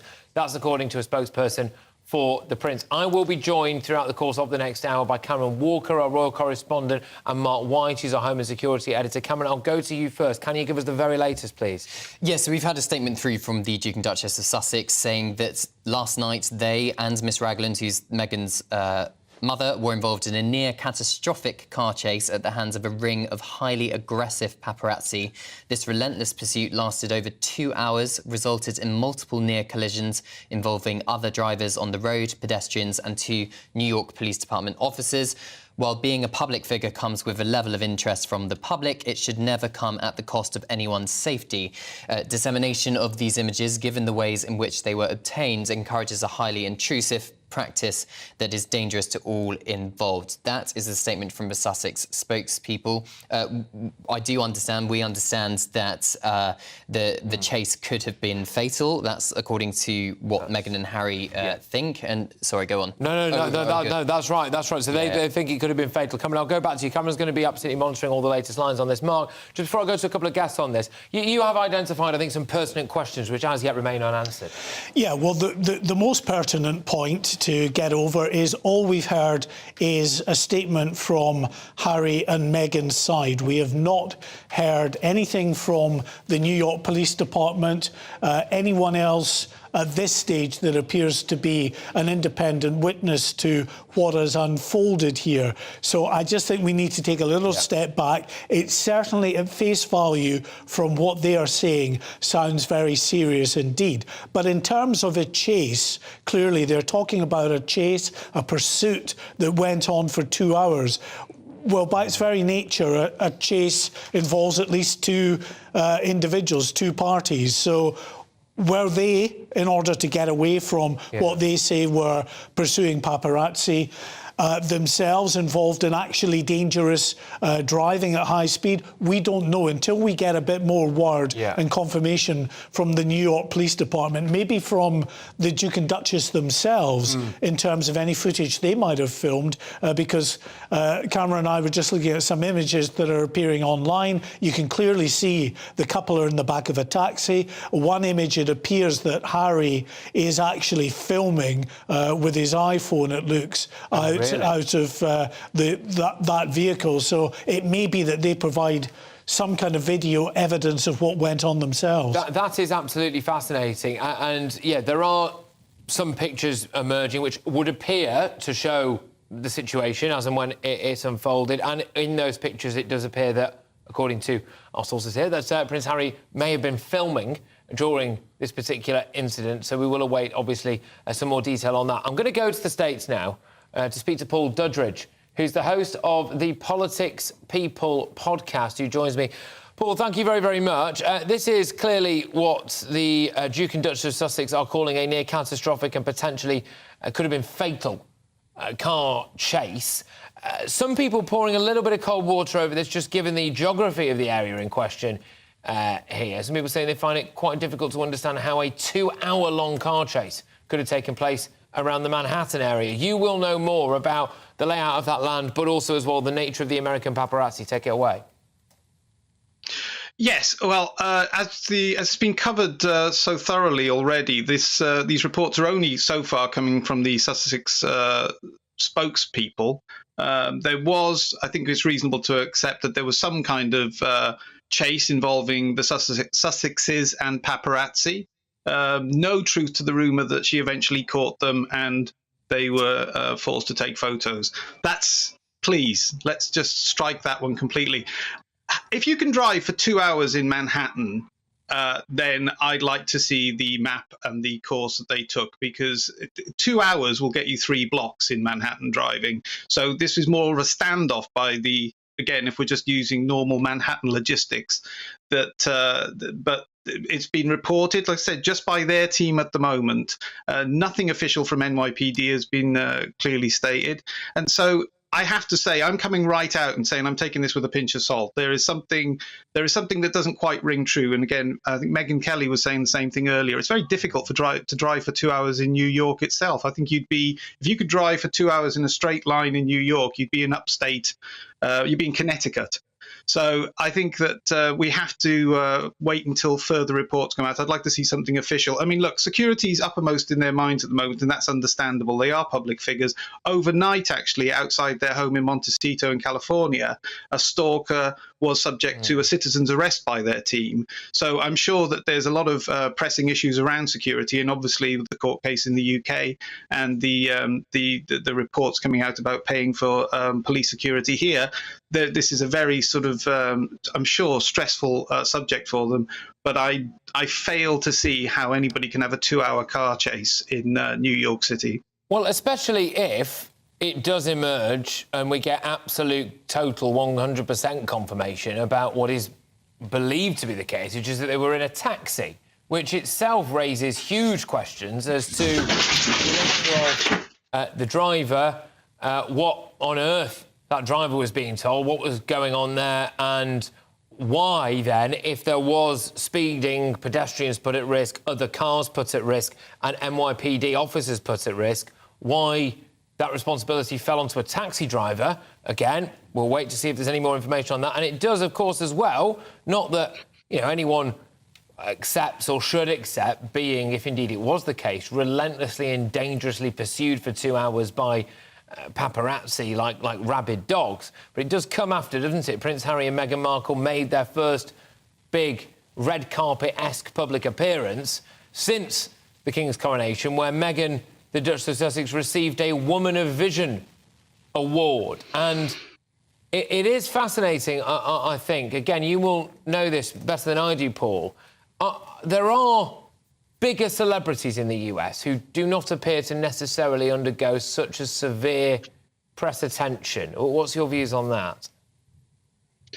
Look, I was slightly joking at the top of this, but, we're both around the entertainment industry and media. For you to get press attention, you actually have to court press attention. If you want to choose to live under the radar, you can choose to live under the radar. This is just a fact of the matter. So whenever I hear that celebrities are being hounded, I'm always slightly skeptical, because news comes out years later that most paparazzi were tipped off by the actual camp. And I've just been going through this with a client at the moment. Okay, you Paul, have to actually court these people. Just hold that thought for me, please, and stay on the line. Thank you very much. I'll go back to you. Cameron Walker joins me, our royal correspondent, who's just got a bit of an update. What's going on? Yes, Omid Scobie, who is the biographer to Harry and Meghan, says a source close to the Sussexes say Harry, Meghan and Doria are, and I quote, understandably shaken, but thankful everyone's safe. So clearly there's been no visible injuries or crash. It's just a chase that seems to have sparked this particular statement from the Sussexes, but clearly they are shaken enough to warrant releasing such a public, strongly worded statement. Absolutely. I believe I can welcome into the fray now Dr. Tessa Dunlop, who's a historian and broadcaster. And Tessa joins me now, I think. Is that right? Yes, there you are, Tessa. Hello, how are you? So, yes, I mean, I'm assuming you kind of know everything that we know so far and what is being reported, which is this near-catastrophic car chase. A lot of unanswered questions at the moment, Tessa. Well, indeed. I mean, that's often the way when there's a live story unfolding, as you know, Patrick, newshound that you are. So I think things will become more clear as to exactly what happened over the next few hours. Of course, the timing is prescient in this case, with several court cases running here in London, or at least pending, regarding paparazzi, privacy, security. It feels like a sort of perfect storm moment, which I presume is why the news, and certainly your conversation I've just eavesdropped on about whether it really was a 2-hour car chase, is being greeted by some quarters with a degree of skepticism. Yeah, no, indeed. And I think the geography of it, look, I don't claim for 1 second to be completely au fait with New York and Manhattan's road network, but just from people who are based over there, they do say that it might be quite a difficult situation to have some kind of 2-hour car chase over there. But I think, understandably, some parallels, of course, being drawn to Harry and his mother's sad passing. I mean, do you see this as maybe a little bit of a landmark moment? It does come, like you've said, as a perfect storm moment, and a lot of people saying this probably wouldn't have actually happened ironically, if they'd have stayed in the UK, because we do now have a very different relationship between paparazzi and the royals as they do in America and celebs. Yeah. I think our idea of an NYPD car chase anyway is so ingrained in us from sort of endless Hollywood movies that we couldn't believe that we could manufacture the equivalent. Heaven help us if we could. I think without a doubt we have to bear in mind Harry's backstory, of course, which he's articulated so poignantly in that particular chapter when he goes back in 2007 and visits the tunnel where his late mother lost her life. Certainly, for him, any kind of event involving a car with a woman who he loves dearly is going to be a massive trigger. So who knows? Perhaps it wasn't 2 hours. It probably felt like more than 2 hours if Harry was at the receiving end of it. I have a degree of sympathy for them. It was meant to be a great night last night. She won a Woman of Vision award, looked cracking in her golden dress. Her mother looked even better, by the way. Daria Ragland, age 67, stepping out as a threesome. And it's a reminder, I think, in many ways, that no matter how hard we try to curate our stories, once we're out there in the public domain, it's very, very hard to dictate what comes next. And of course, Harry, in many respects, born into the royal family, had no choice about being a public figure. You could say he's exacerbated that celebrity. Others would say, well, that was the job he was born into. So I'm going to remain sympathetic and look forward to hearing what happens next in this story. Indeed. I'm aware that you're a little bit pressed for time, Tessa, so I'm very grateful for you to give us as much of it. Just one more question, if that's all right. One of the reasons why I do really enjoy having you on the show is because you do always shoot from the hip and speak your mind, even if that maybe goes against the grain somewhat. Is there any case whatsoever to suggest that the way that Harry and Meghan have gone about their behaviour in the last couple of years has maybe done more to put themselves at risk of high-pressure paparazzi than if they'd have perhaps behaved differently, your views? I think there is absolutely no doubt that they are far greater than the sum of their parts. They are extraordinarily famous. The way in which they suck oxygen out of almost any other story. I mean, in many respects, even though Meghan didn't turn up to the coronation, they still managed to provide certainly a large number of the headlines around that state event in a different country. Of course, they, to an extent, have fueled that. They're both media figures. They've curated their own Netflix program. Harry's written his own biography. But you and I are public figures, Patrick. Huge numbers of us writers in particular, could only long for the amount of traction that Harry's had with his book. I don't think if I publish a book, I then expect to, A, have my security rescinded, despite the fact I was born into Britain's most famous family, and secondly, expect to have my life imperiled when I'm coming home from an awards ceremony. So I think it's unfair to conflate the two, but it is a reminder that being rich and famous comes at a cost. And no matter how much Harry fights against the paparazzi, and he's doing so tooth and nail, credit where credit's due, you can't control them. And in a cost of living crisis, those photographers, etc., are out there, hungry hounds looking for their story. Incidentally, Patrick, I would be interested to know who the paparazzi were working for, the American press or indeed the British press.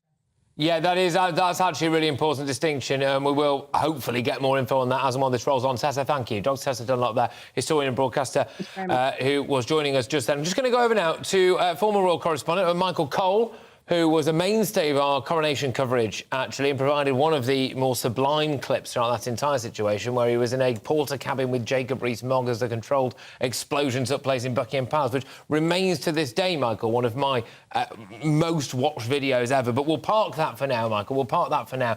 What's your initial hot take on this Prince Harry, Meghan Markle and Meghan's mother situation involving a 2-hour, well, as they would say it, near fatal, potentially fatal car chase?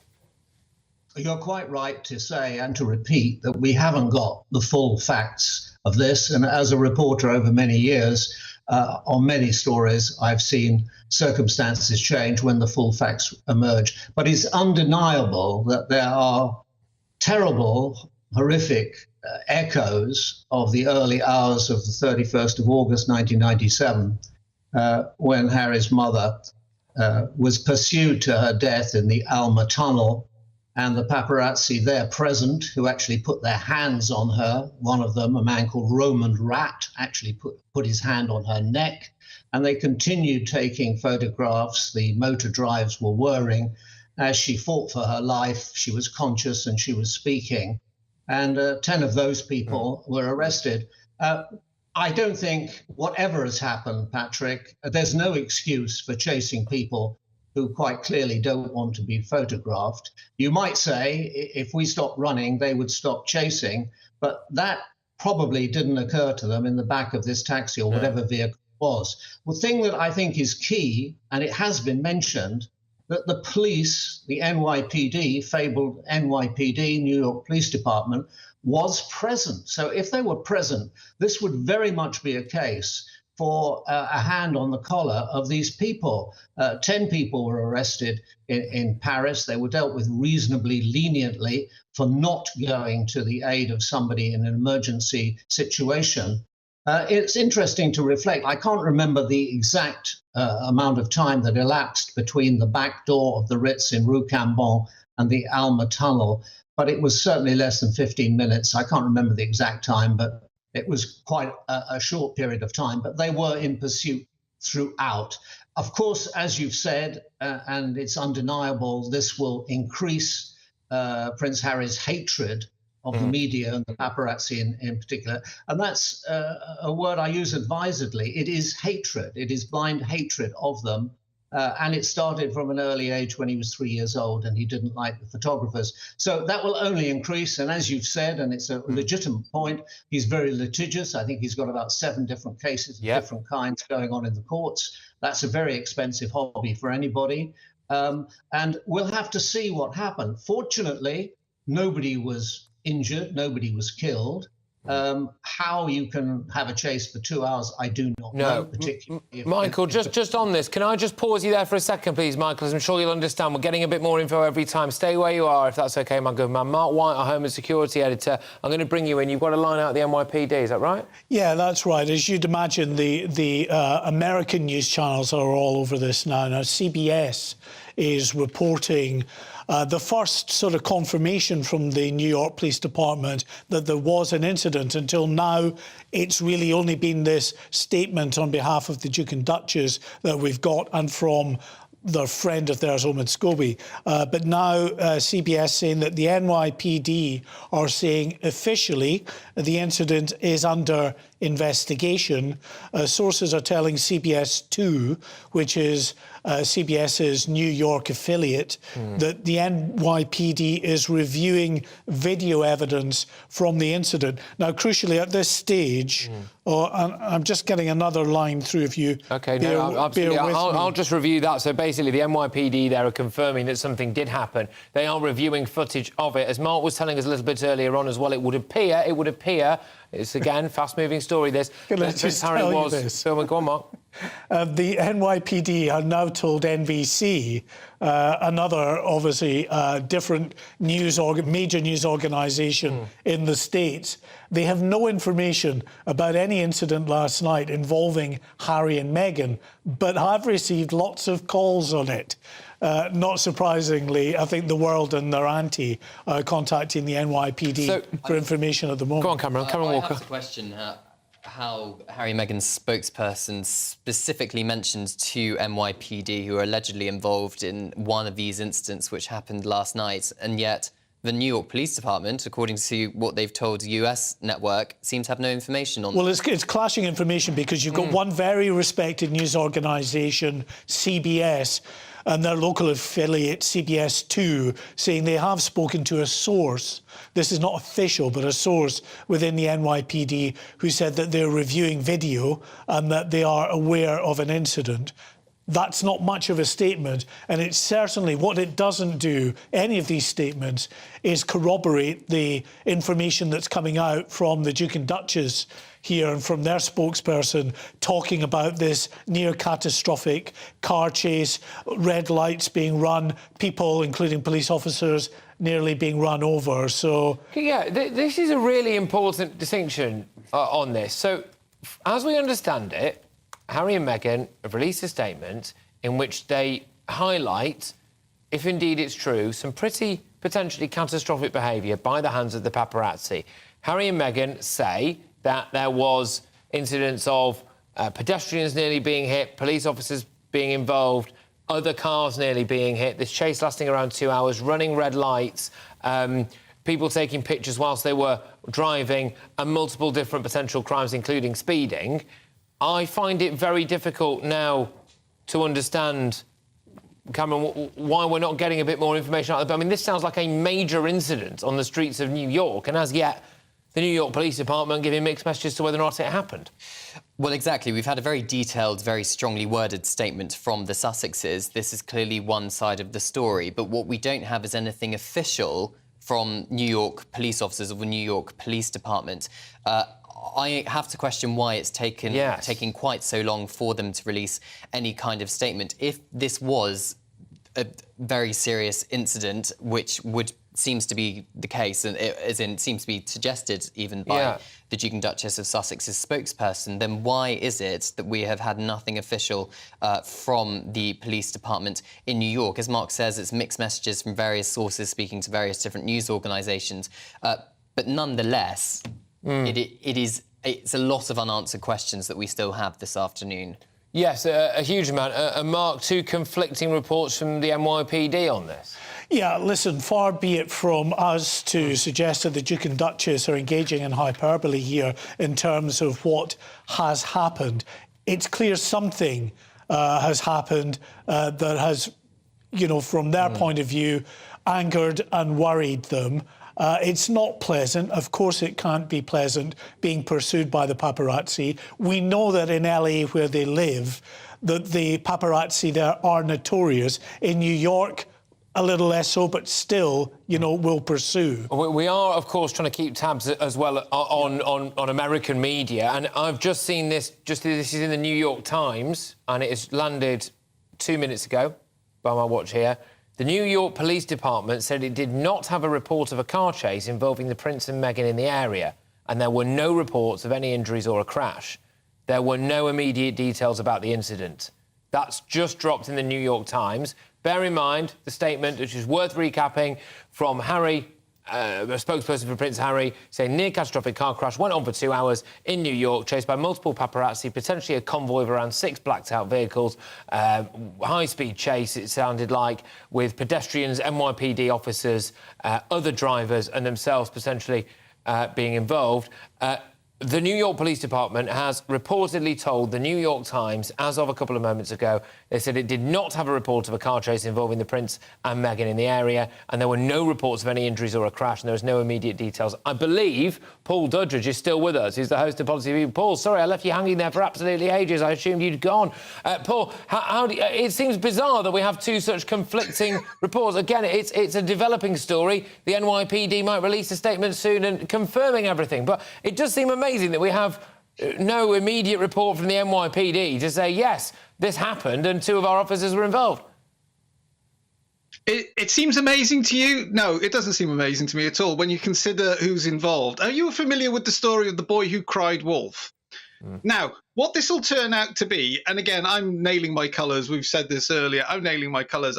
I'm not buying this at all. This will turn out to be some racist incident when it finally gets reported thoroughly by Meghan and Harry in the second book. It's not surprising that there's conflicting reports, because there's conflicting reports that come from Harry and Meghan themselves about every incident that's ever happened in their life. So, like I said, I'm certainly happy now that NYPD, to even put out a pointed statement like that, they're not even putting out something oblique, the NYPD. They're not even saying something generous that is kind of, OK, well, we're looking into it. They're kind of going, no, nothing happened. Now, that's very, very rare that a police department with such high-profile celebrities on their watch would put out something that actually definitively says, no, we have no reports. Now, there might be conflicting, but again, you get these kind of news reports and news requests coming in, and the first officer handling this might have gone, oh, we're looking into it. And the second one going, no, that's not what happened at all. So hyperbole was a very generous description by your guest there. Exaggeration might be another. Paul, thank you very much. As ever, Paul Duddridge there is the host of the Politics People podcast and, of course, based abroad. That is, of course, as well, Michael Cole, who you're seeing on your screens there. Michael, just very, very quickly from you, I think I can bring you back up, can I? Michael, the latest development on this story, as we understand it, is this statement that I can see here in the New York Times from the New York Police Department saying that as yet it doesn't have a report of a car chase taking place. So it's strange. And given the context as well that you were very closely linked with Mohammed Al Fayed, weren't you, in the wake of that Princess Diana clash? Clearly this must bring back some memories for you, but first, please, your response to the fact that there appears to be a massive distinction between what Harry and Meghan are saying and what the New York Police Department as yet are saying. Yeah, Patrick, memories which are so terrible that in private conversation I might tell you, but I couldn't tell you right now. Let me just say that if the account of the Sussexes of what went on, a very vivid account, is anywhere near the truth, one would have expected somebody to be collared, to use the jargon of American policedom. Whenever I've been in America, and I've been there literally scores of times, I've always found that traffic regulations are fiercely imposed by law enforcement there. You don't get away with almost anything, unlike in this country. If you're lucky, you get away with speeding and so on. It's fiercely involved. And I think we need to know the full facts. But let us be honest about this. If these people were pursuing them, they should be arrested. They should be punished, because I've written a piece in the British Journalism Review for the June edition in which I called these paparazzi thugs with cameras. And I promise you that's exactly what they are. When I listened to them around Diana saying, I hit Diana, I did Diana, and, you know, there were sexual overtones in what they were doing. And as her brother, Earl Spencer, said in his funeral eulogy, Diana, the huntress of classical mythology, became Diana the hunted, and she was hunted to her death. So it's a very serious matter, and that's why it's imperative, and you've been doing a very good job this afternoon, in getting the full facts and examining them and making a judgment then. As I understand it, Michael, whether you know it or not, you are going to stay with us for a little bit as we get some more information on this. Michael Cole there as royal correspondent. Just before I throw to the headlines, there's a bit of an update, I believe. Is there? I'm going to go to Cameron Walker, our royal correspondent. This is a source who talked to the New York Post, claims that one cameraman hit a car while another almost ran over an NYPD officer. But we've had the statement talking from the NYPD talking to American publications saying there was no immediate report of any incident involving the Duke and Duchess of Sussex. As Michael was saying, there's many reports, many sources flying around at the moment. We're trying to establish the full facts as we're live on air now. As soon as we have anything concrete, we'll bring it to you. But this is just, at the moment, a game of he said, she said. Yeah, absolutely. Look, thank you very much, everybody who's been involved in this particular hit so far. And I'm going to go over now to the headlines presented, of course, by Polly Middlehurst. But when we come back, there will be rather a lot more on this fast-moving story, this big breaking news that Harry and Meghan say that they've been involved in a near-fatal and massively concerning car chase in New York. Very much conflicting reports coming out about it at the minute. We will endeavour to pick through those with a variety of top guests when I'm back. Now, though, I believe it is your latest headlines with Polly.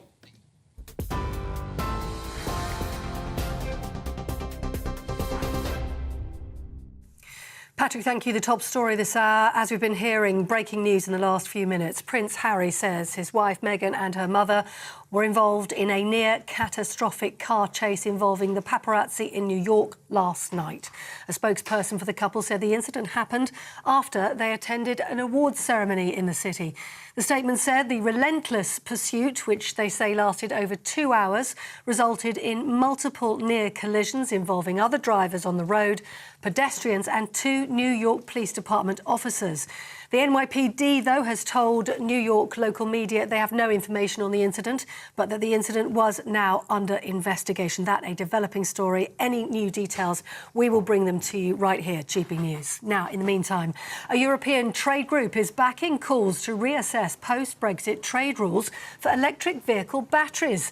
That's after the group Stellantis, which owns brands like Vauxhall and Citroën, said the current agreement will affect its export and manufacturing operations in the UK. The European Automobile Manufacturers Association is requesting a 3-year extension to phase in the tougher post-Brexit rules. And a man has appeared in court charged with the murders of 25-year-old Stephen Harnett and Katie Higton, who was 27. They were found with multiple injuries at her house on Monday. 34-year-old Marcus Osborne has also been charged with assaulting and detaining a second woman on the night of the murders. He's been remanded in custody. And so-called no-fault evictions are said to be scrapped as the government moves to strengthen renters' rights.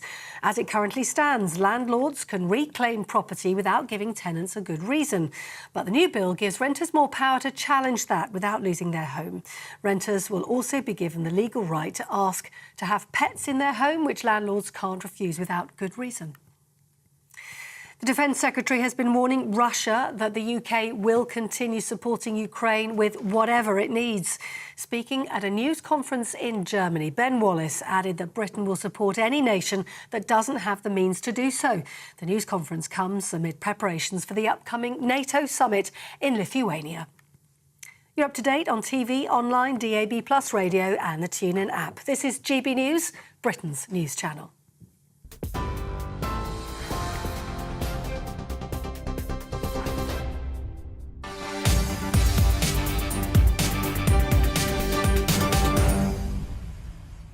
Welcome back, everybody. Let's get more immediate reaction now to that huge news involving Harry and Meghan and this alleged car chase that appears to have taken place. They are claiming it was nearly fatal. They are claiming that it was near catastrophic. They're claiming that it went on for 2 hours and involved numerous different people and put the lives of pedestrians, other road users and NYPD officers at risk. I am now crossing over to Los Angeles to speak to Kinsey Schofield, who is a royal and showbiz reporter and friend of the channel as well. Kinsey, great to see you. What's your initial reaction to these allegations coming out by Meghan and Harry? I mean, my initial reaction is, you know, as a reporter, I contacted the NYPD looking for a response pending. But as you said, that they told the New York Times that they didn't have a recorded incident at this point in time, but they were looking into that investigation. You know, and also I'm combing social media. A 2-hour car chase in New York City. That seems like somebody, you know, something that somebody would have captured on their phone. That is an unusual sight in New York City. And I'm a little skeptical, as I think that we all should be. This is something I would have reported immediately to the NYPD, not necessarily a media outlet. And, you know, of course, I never want anything to happen to Harry or Meghan, but they do seem quite anxious when it comes to media coverage. I've spoken to paparazzi within the last week who said they hardly ever leave their home in Montecito. So there really is not a paparazzi presence there because there's no money in it to just sit and wait for them outside of their home. So I think that this is a curious story, curious timing. We're seeing a lot of Meghan lately. And of course, I want them to be safe, but I'm also going to ask some tough questions.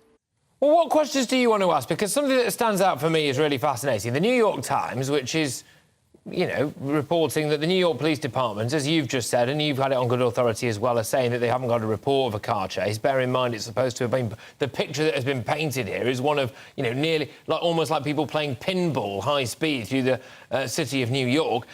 What I think is fascinating is that the New York Times have also chosen, given the fact that they clearly have spoken to the NYPD, they've chosen, rather pointedly, to have as the line before this, the venue is in Midtown Manhattan, an area of the city where traffic is normally heavy.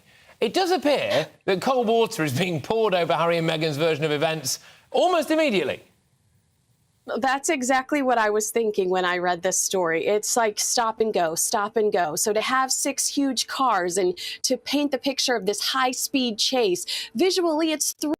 But the reality is that this didn't likely happen. I don't know. I know you watched the Netflix special, Patrick, as you appeared in it. Oh, yes. But do you remember that scene where they are in the car and they're talking about these people following them on bikes, and they're really anxious about it? However, we never see these individuals following them on bikes.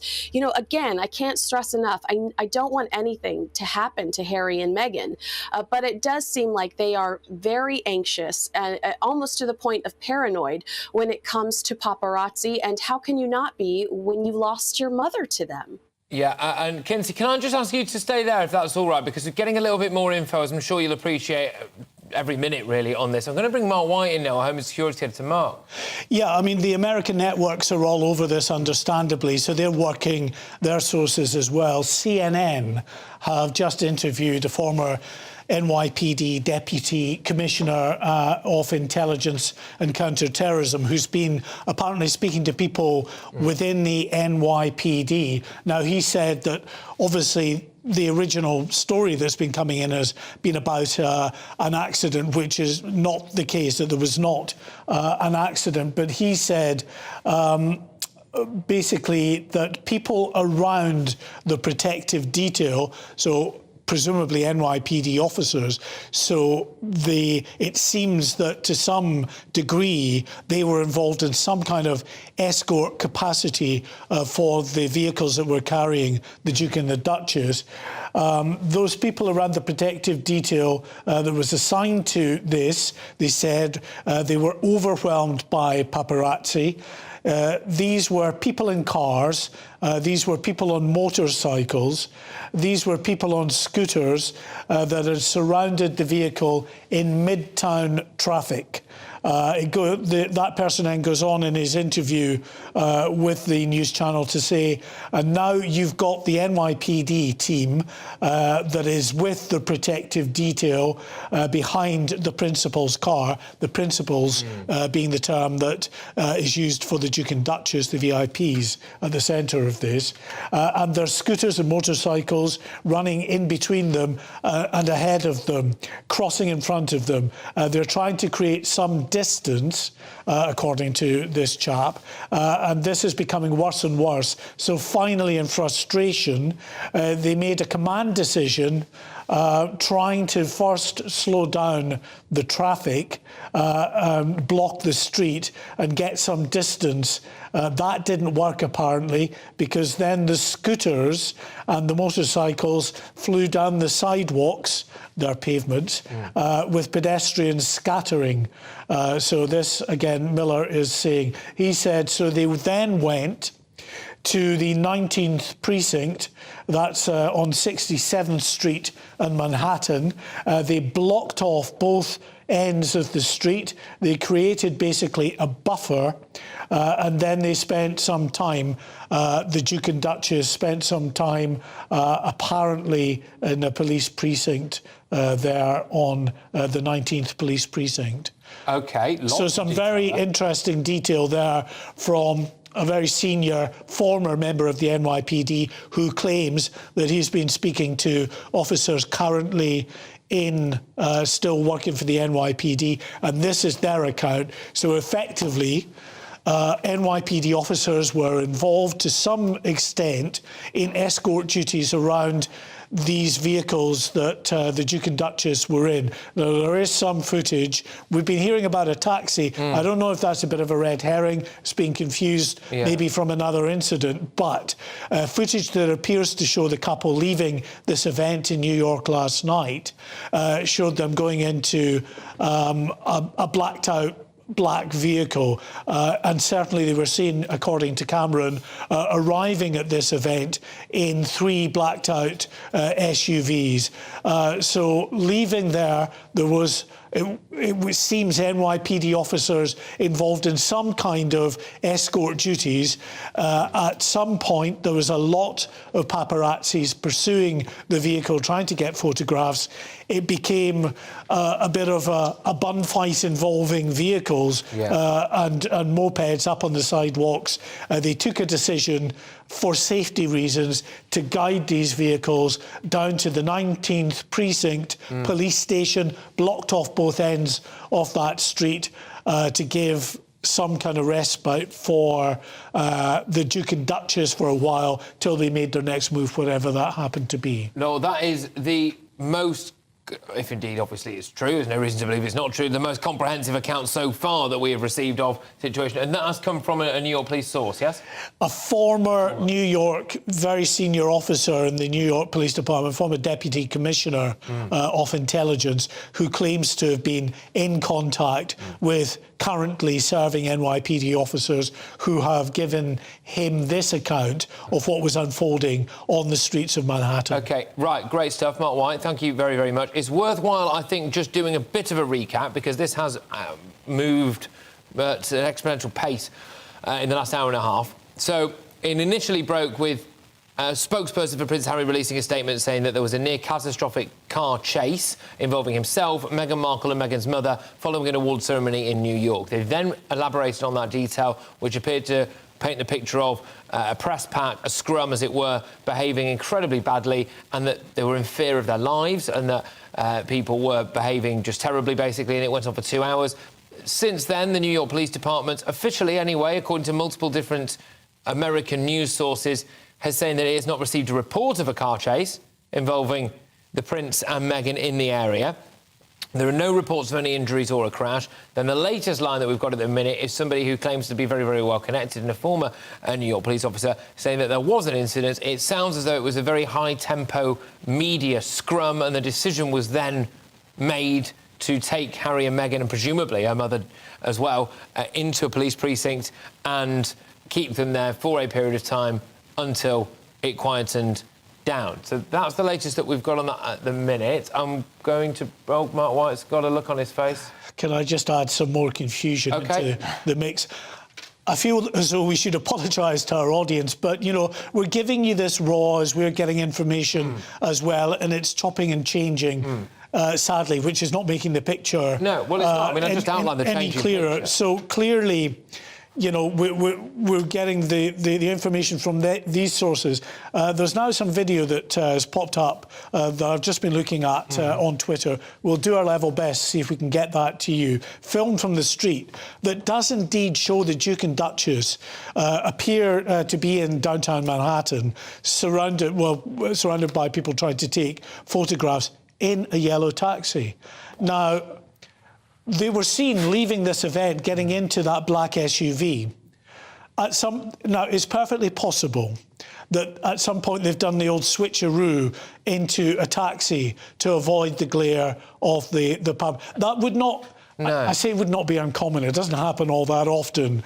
But on occasions, you know, security details thinking, right, OK, they think we're in this. We go around the corner, we go... We'll change. You know, to a point where we're not within sight of anybody. You get into this unassuming-looking taxi and then you head off. But maybe the paparazzi got wise to this. What is fascinating as well, which is that in the images of Meghan and Harry and Meghan's mother appearing to get into a black vehicle with black tinted windows, there is what would appear to be a security officer with quite a distinctive tie on in that. And when you do see images of them in what is a yellow taxi, there is that same security officer. It would appear to be the same security officer in the passenger seat of that taxi. The plot thickens. It is indeed hard to imagine a more confusing and contradictory set of events that we've got at the minute. We'll bring you more on this at the moment. Just joining me now is former royal correspondent Charles Ray, who is the former royal correspondent for The Sun, who I believe is there.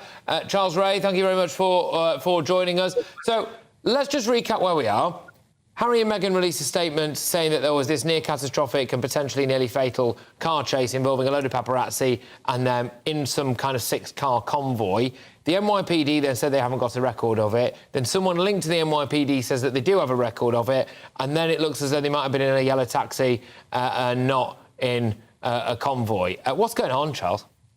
Right. Well, I have seen what Mark was talking about. I have seen that video that shows the yellow taxi. The yellow taxi is stopped, and there is, you're quite right, a security man in the front row. Clearly, Harry, Meghan and Dora are sitting in the back of that taxi. The taxi driver looks quite startled, but he's stopped, and the security man gets out of the taxi to basically try to shoo off these paparazzi people who are taking pictures. Now, he gets back into the car. Oh, by the way, he is clearly armed, this guy, because you can see a bulge in his in the back where his jacket is bulging a little bit. So, but he doesn't go for any weapon at all. He goes back into the car. The taxi then speeds off. It is followed by 2 NYPD cars who follow this car, and as Mark says, it's then taken to the 19th precinct police station. But like other guests you've had on, I too have been to New York on numerous occasions, and I cannot believe that you can have a 2-hour car chase in downtown Manhattan unless it's a film for a television program. I'm not disputing what's gone on. The paparazzi were chasing Harry and Meghan. It's terrible what's happened. But I question the near fatal scenario.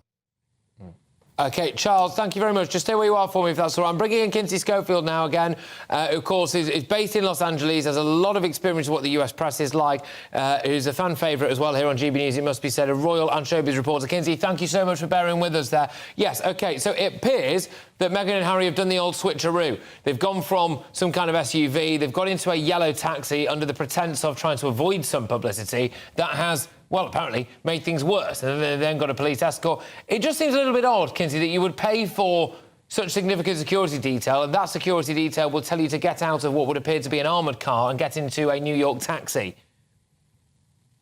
It does. I mean, it's like we're watching a movie, right? But can I just tell you, speaking of American media, I already have people contacting me saying, can you appear later? We're putting together a package about Princess Diana. You know, Patrick, is this what the ultimate objective was? Are they looking for that, you know, comparison to Diana? Because American media is already eating it up. And I, as a royal family lover, I loathe it. I loathe this idea that they're trying to make that comparison. And is it intentional? I do wonder that. But, you know, at 5 o'clock, I'm going to be somewhere and there's going to be a package about Diana's accident. Is all, you know, this was not a near catastrophic incident. There's no way that this lasted 2 hours. And, you know, it's very Trumpism, you know, of the Sussexes. They're always the greatest, the biggest. They always exaggerate. And so, yes, I'm sorry that they were in this. I'm sorry that this incident happened. But I do question the extent, how dramatic everything was. You know, are they over exaggerating? I believe so. Have that view, I think, and we await more detail, but a picture is emerging, really, of something that would appear to be a little bit different, of the abject horror that was painted by this statement from Prince Harry. And Kinsey, one of the reasons you will be within your rights to wonder whether or not we are watching or some kind of dramatised version of the truth here is because we have actually seen it before, haven't we, from Meghan Markle and Prince Harry? Yeah, yes. I mean, I do think that they have an interesting relationship with the truth. They tend to be very sensitive when it comes to paparazzi and photographers.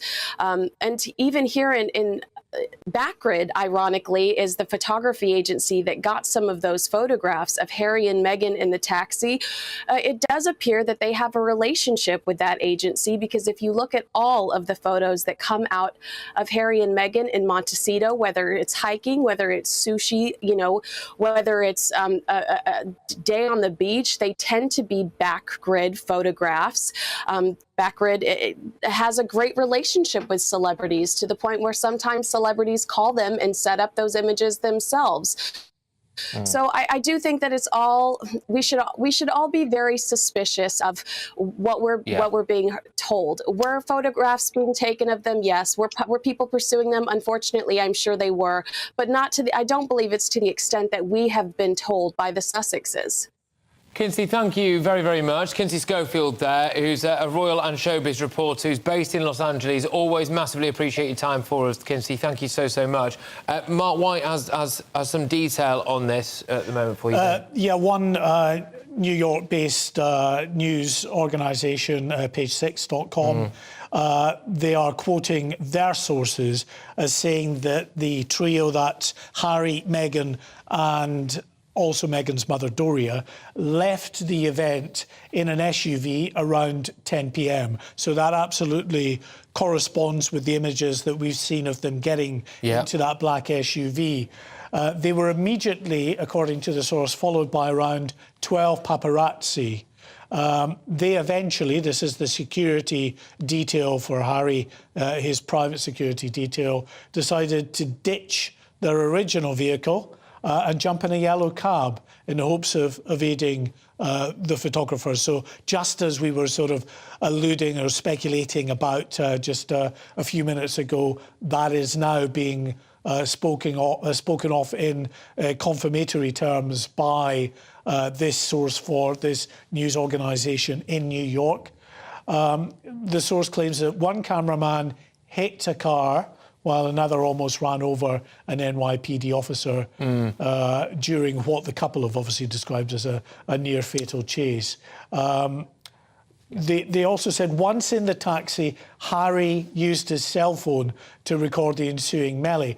Now, that is true, again, because we've seen the pictures of Prince Harry with his phone up, apparently recording as well. So that does chime now with the images. So we're getting more of an idea. So an hour or so ago, Patrick, we were urging caution. We only had the official version from the Duke and Duchess's official spokesperson. Now we are aware that there certainly was an incident. Was it as serious in terms of being a near fatal catastrophic chase, or was it just an unpleasant experience of being papped with a lot of photographers? And that is it. It's worth at this point reminding ourselves. Cameron Walker joins me, as indeed he has throughout the course of the show, our royal correspondent. Now, Cameron, they did say that they feared for their lives. Is that right? It's understood that that's what Harry and Meghan felt following the incident. Yes, we have to remember, of course, that Prince Harry has a hatred for the press. He is involved in a number of legal challenges against newspaper publications here in the UK, clearly totally separate to this incident. But in his memoir, Spare, he talks about the trauma that was caused following the death of his mother, Diana, Princess of Wales, when she was chased by paparazzi in Paris on the night she died. And he also talks about driving through that tunnel in 2007 at the speed in which his mother's car was driving, all within his memoir Spare. So clearly this kind of situation would resonate, for want of a better phrase, with him. Clearly what we have had from a Sussex spokesperson is one side of the story. It's Prince Harry and Meghan's version of events. Clearly from the footage we are seeing, it seems like a very unpleasant experience, but we have had no official. We've had lots of sources, but nothing official from NYPD. Look, thank you very much. Both Cameron and Mark are going to stay with me throughout the course of this show. As you can see and hear, we are all over this story right here at GB News right now. We've got sources left, right and centre, stateside, back here at home. We'll be bringing you all of the very, very latest as and when we get it for that big breaking news that Harry and Meghan, it's a very, very confusing mixed picture. This, they claim they were involved in a near catastrophic car crash, the NYPD, yet to actually properly comment, the plot thickens.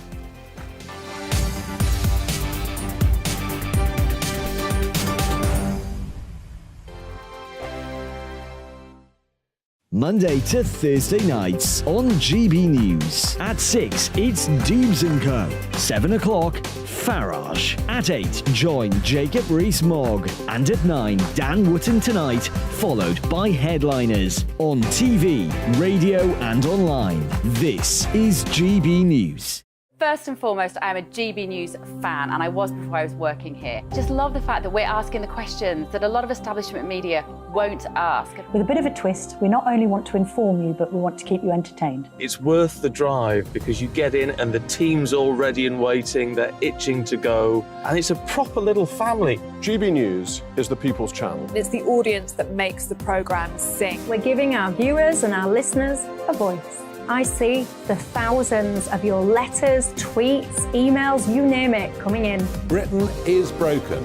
How on earth did we get into this mess? But more importantly, how do we get out of it? The establishment had their chance. Now we're here to represent you. It's time for something different. It's time for GB News. I'm very patriotic. I believe in Britain. Our best days lie ahead. Britain's watching. Britain's watching. Join us here on GB News. The People's Channel. Britain's news channel.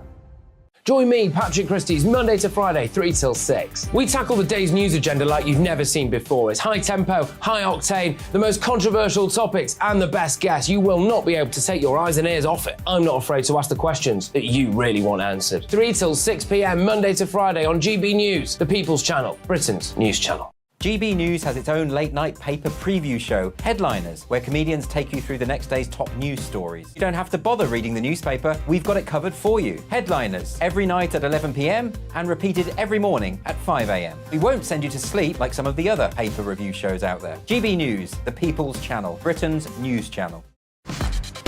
Start the day with GB News. We catch up on all the big stories you didn't hear the night before. And take a look at what the world's talking about this morning. That's right, Monday to Thursdays from 6 o'clock. It's Breakfast with Eamon and Isabel. Straight after breakfast, join us, Bev Turner and Andrew Pearce. We're going to take you through till noon. We'll be tackling the big topics of the day, including the things that the other channels just won't talk about. If it's happening here. Wake up to mornings on GB News, the People's Channel. Britain's news channel. I'm Jacob Rees-Mogg, the Member of Parliament for North East Somerset and a former government minister. For years, I've walked the corridors of power in both Westminster and the City of London. We need to have the arguments, the discussions on how we make it better. Crop failures, famine, war, suffering on a scale completely unimaginable. We are putting the cart before the horse. As Charles I said at the scaffold, he was the true defender of liberty. Yeah, I've completely derailed the conversation. Join me Monday to Thursday at 8 p.m. on GB News, Britain's news channel.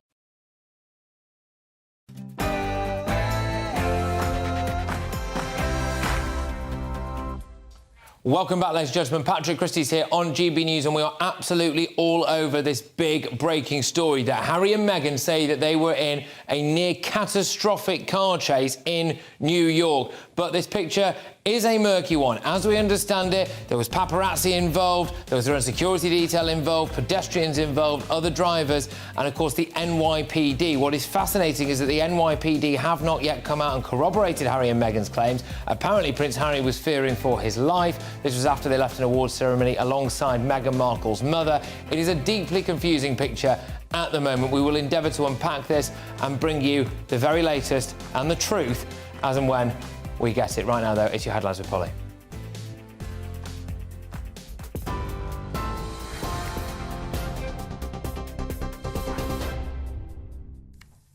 Patrick, thank you. Good afternoon. Well, as you've been hearing, the breaking news within the last hour is that Prince Harry says his wife Meghan and her mother were involved in a near catastrophic car chase involving the paparazzi in New York last night. A spokesperson for the Duke of Sussex said the incident happened after the couple attended an awards ceremony in New York. The statement said the relentless pursuit, which they say lasted over 2 hours, resulted in multiple near collisions involving other drivers, pedestrians and 2 New York Police Department officers. The NYPD told New York local media they have no information on the incident, but the incident is under investigation. Well, of course, that's a breaking and developing story. We'll bring you more detail on that as we get it throughout the afternoon. Now, in other news today, one of the world's largest car manufacturers is warning it may have to close UK factories, meaning thousands of job losses if the government doesn't renegotiate the Brexit deal.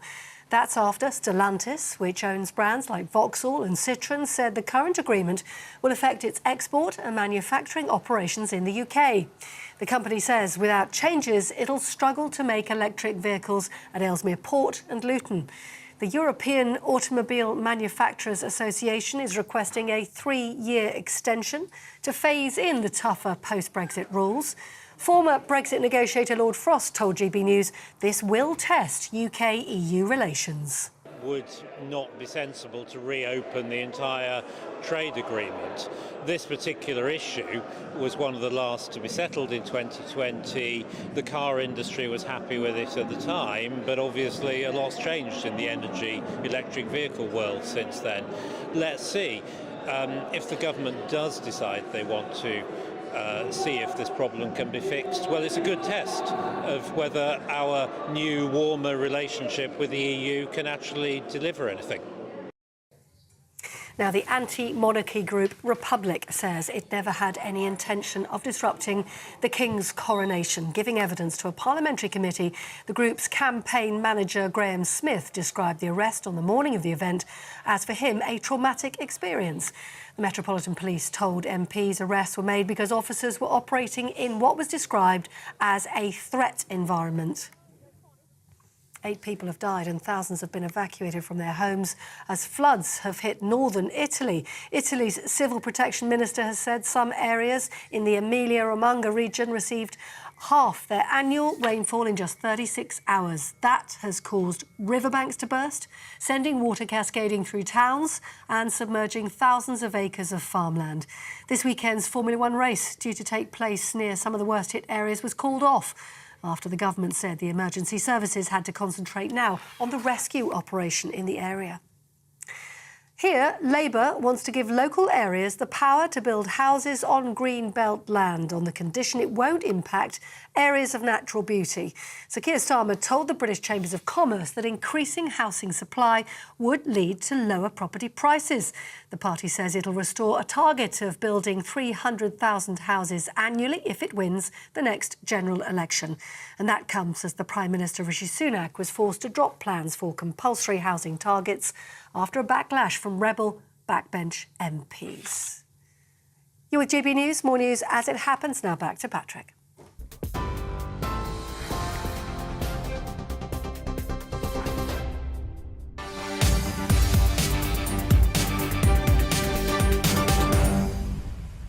A massive breaking news story, ladies and gentlemen. Harry and Meghan are claiming that they were involved in a near-catastrophic car chase around New York that lasted for 2 hours, involved a load of paparazzi, the police, members of the public and other road users. It is a very conflicting picture that's being painted at the moment.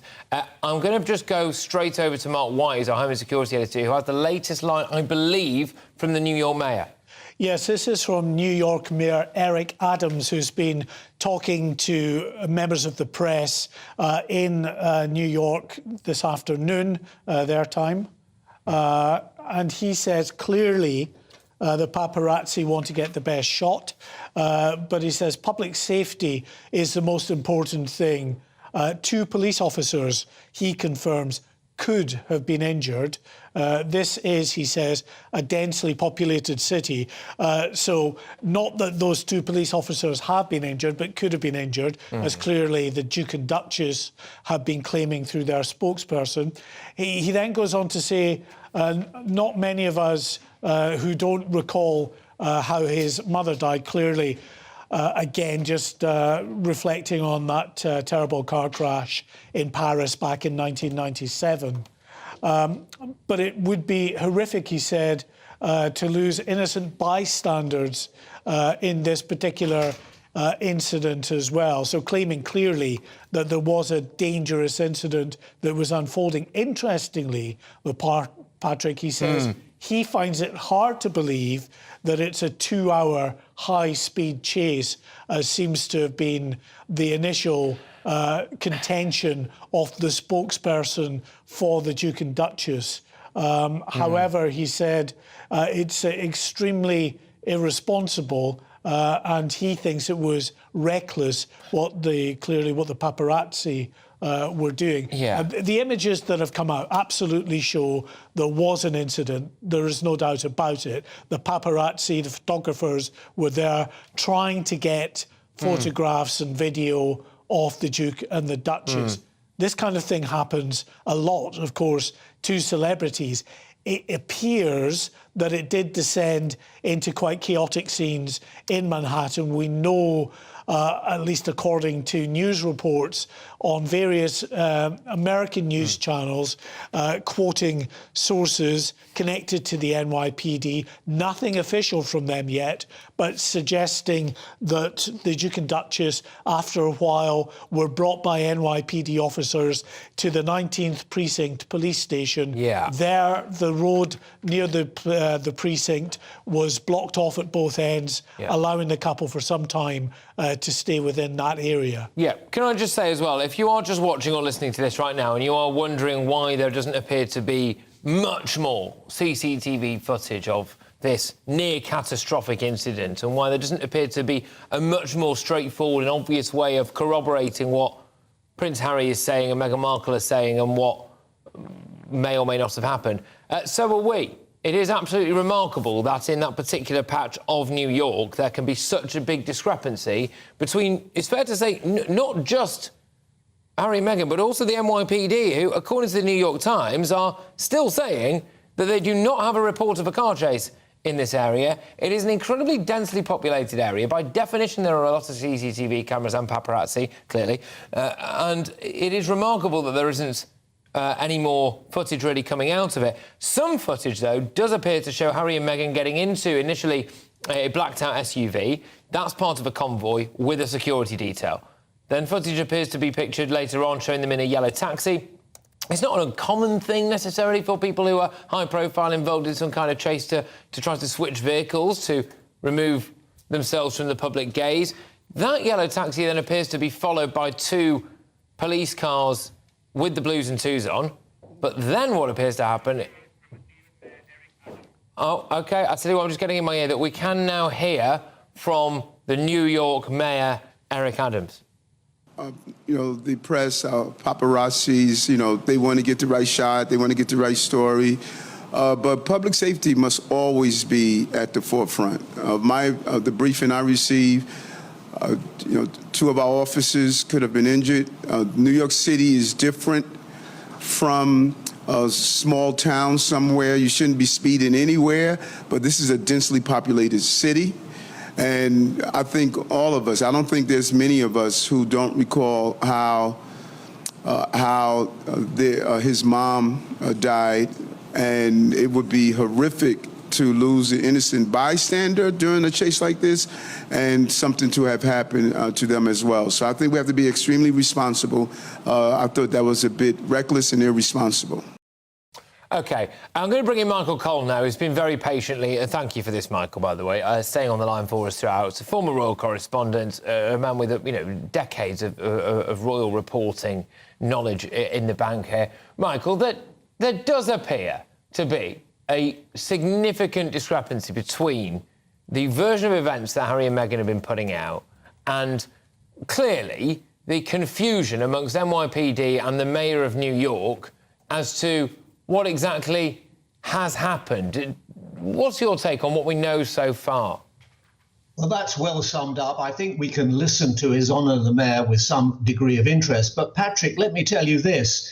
We have a great advantage here. We have an independent witness. We have somebody we can believe in if he is brought forward and is allowed to tell the unvarnished truth. And that's the taxi driver or the driver of the vehicle in. Now, we haven't heard from him. He's the guy I want to hear because his definition will be definitive. Now, you mentioned to my long years of service, I happened to be in New York on the night that a record number of arrests were made, and that was in July 1977, when there was a blackout for 40 hours, and I think it was 1,600 arrests were made. Now, the New York Police Department doesn't mess about. I cannot imagine them allowing, essentially, a Formula One race through their city, up their avenues and boulevards and streets, for 2 hours. I cannot believe it. And just to give it to some degree of reference, the most famous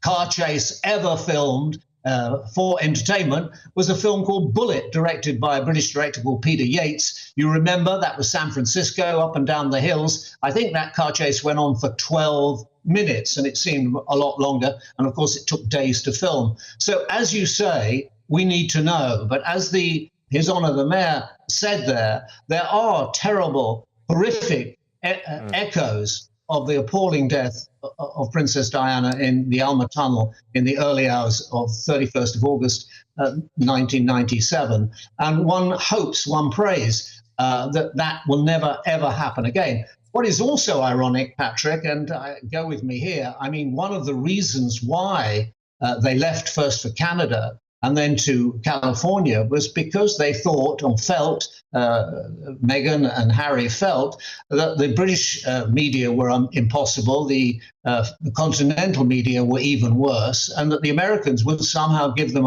an even break and it would be easier for them to exist there. But I don't think anybody has ever recorded a 2-hour media chase through the streets.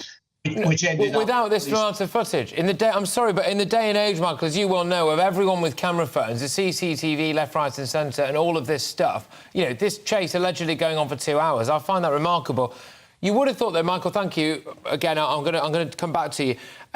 Because we've just got a bit of an update. One would have thought, in light of these claims coming out by Harry and Meghan here now, that they were involved in a near-catastrophic 2-hour-long car chase that could have had fatal consequences, that Buckingham Palace would have released some form of very concerned message. Cameron Walker, our royal reporter, is next to me here right now, and Buckingham Palace have spoken. What they said? Yeah, well, the King seems to be keeping calm and carrying on, Patrick. Buckingham Palace has just released a statement saying the King met the Scottish First Minister, Humza Yousaf, at Buckingham Palace this afternoon. So clearly the King is keeping calm and carrying on and isn't too fazed by this incident involving his son in New York. Well, that's interesting, isn't it? Yes, we are awaiting the comment from King Charles on this particular incident involving his son, of course. I'm going to go now to Di Davies, who is the former head of Royal Protection. And Di, this is really your bag, OK? I want to hear from you on this. Would you ever have had paparazzi surrounding the person you're looking after and told them, get out of this car, get in that taxi, and we'll put a security officer with you? Is this a tactic that is well used or not?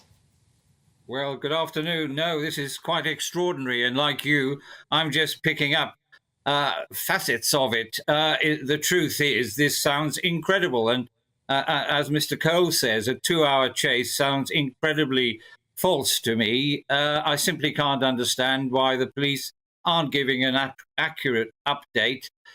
Look, they would have had their own security there. They would have had a convoy. And the whole point of that is that you have vehicles that can stop the paparazzi and others. That's what went wrong with his mama all the nearly 26 years ago. They just went off speeding in a Mercedes. If any aspect of this is true, clearly it will have a huge effect on Harry and indeed Meghan. But let's wait and see. It just sounds incredulous to me so far, but we wait to see.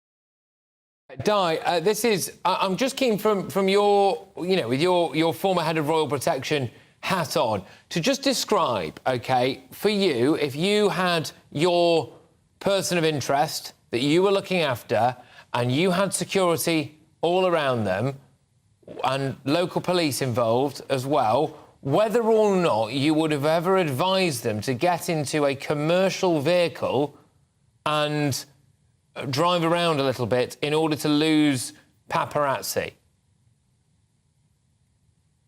No, that doesn't sound at all right. What I would have done, clearly, if there was a situation, was either, and normally you pre-prepare routes, you have contingency plans. I obviously don't know, but I'm told that some of the people with him now protect him are former royalty protection officers. So they would hopefully have a plan B and C to put into effect. Unless all their vehicles, and they normally go in a convoy, were disabled somehow, then I can't think of any reason why they'd get into a commercial cab. Di, just stay there for me, please, my good man, if that's all right, because we have had, I think, something that could prove to be a really fascinating update here. Cameron, can I go to you first, if that's all right, well, you've got a couple of things for us. I believe Buckingham Palace... what are they saying to you? Well, I've been told they're not going to be commenting on this instance. Fine. The fascinating update, I think, is this for me, and I just would like our viewers and listeners to compare and contrast these two things, if that's all right. Cameron, the initial statement that was given out by by Harry, a spokesperson for Prince Harry, which painted a picture of some kind of high-speed, potentially near-fatal pinball taking place on the streets of New York in a near-catastrophic incident. So just listen to this. Yeah, so this was the statement that started it all. So last night, this is from a spokesperson for the Duke and Duchess of Sussex. Last night, the Duke and Duchess of Sussex and Miss Ragland, who is Meghan's mother, were involved in a near-catastrophic car chase at the hands of a ring of highly aggressive paparazzi. This relentless pursuit lasted over 2 hours, resulted in multiple near collisions involving other drivers on the road, pedestrians and 2 New York Police Department officers. While being a public figure comes with a level of interest from the public, it should never come at the cost of anyone's safety. Dissemination of these images, given the way in which they were obtained, encourages a highly intrusive practice that is dangerous to all involved. Absolutely. And then there was a follow-up statement there about some of the tactics that they say were being used of people careering around, taking pictures whilst driving, breaking all sorts of laws, speeding, running red lights. Now, this is interesting. Mark White, our Home and Security Editor, is still with us here. You have an update. Yeah, it seems to be pointing to a fairly chaotic situation within Manhattan, but not a situation that appears to be any kind of high-speed chase, certainly not one that lasted 2 hours. However, there was a bit of a drive around if you can call that a chase, according to these sources. Now, this is from NBC, of course, a highly reputable news organisation in the States, quoting two senior law enforcement sources. They've said that Harry and Meghan left New York City Theatre around 10 p.m. With private security. There were multiple photographers apparently at the theatre, and the press was not aware of where the couple were staying. So to keep the photographers off their trail, they were driven around the city for a little over an hour with an NYPD escort. So there were marked NYPD vehicles. We've seen them in some video that's emerged as well.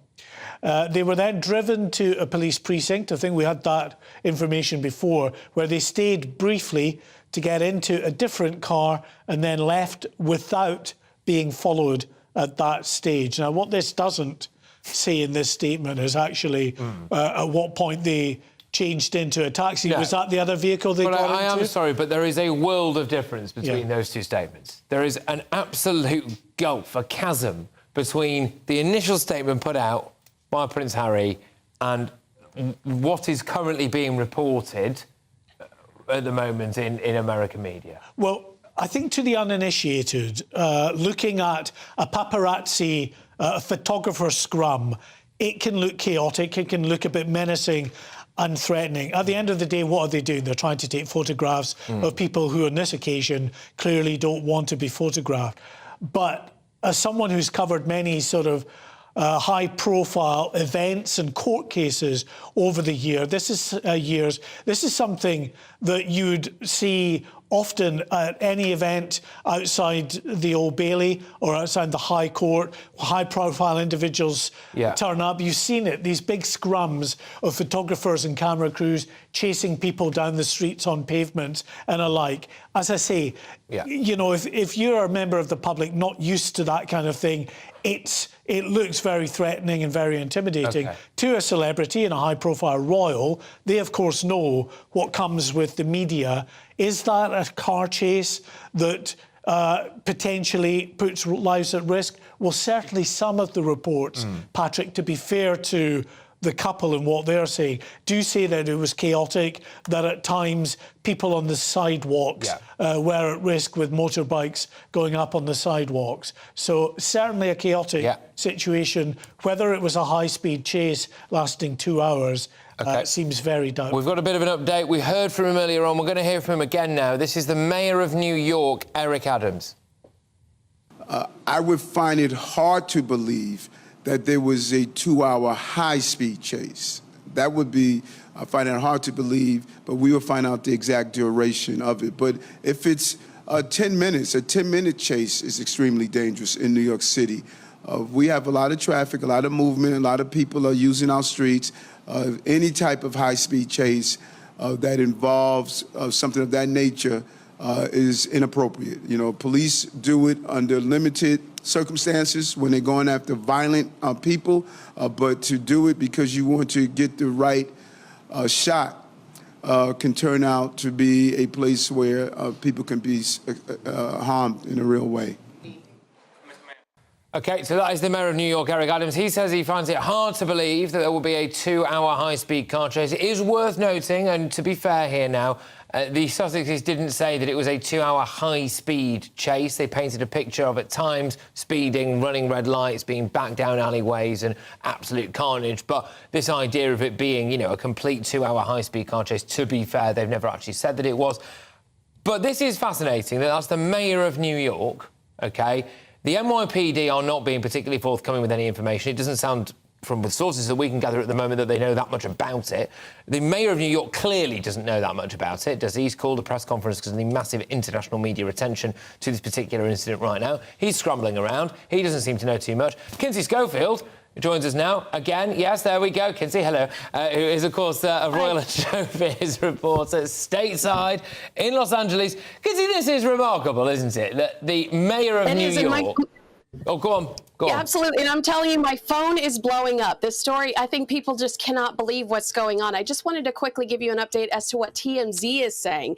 They said, you know, Harry and Meghan's SUV pulled over and the trio jumped in a New York City taxi. It looks like the cops tried to outwit the Paps by driving in a different direction than the cab. Now, I don't mean to add additional comparisons to the Diana thing, but it is an odd choice and something that Princess Diana and Dodi did on the night that she tragically died in the car accident. Remember, they decided to switch cars at the last minute. So that's such an odd choice to me.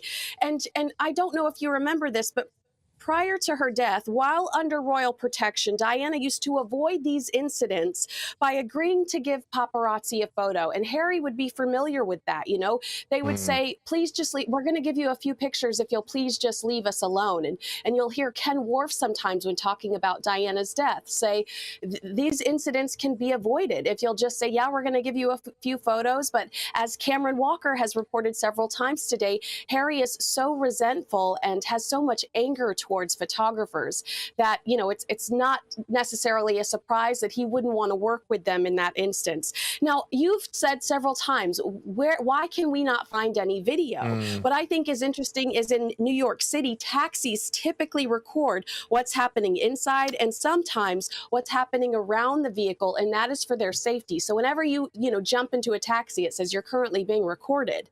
So, you know, does any film exist? The likelihood is yes. If it truly happened, it should. And as I'm sure you're familiar, New York City is not known as an aggressive paparazzi town. That's typically where celebrities run off to when they want to feel invisible. So the idea of having these really aggressive photographers is surprising to a lot of people that cover entertainment. Yeah, look, Kinsey, thank you. That is really fascinating, and thank you very much for bringing us that update. Kinsey Schofield there, no doubt I'll be talking to her again very, very shortly. The key person to talk to in all this, clearly, is the taxi driver, right? There has to be the taxi driver. Again, there is some discrepancies as to exactly when they got in a taxi. Mark, you're looking lively.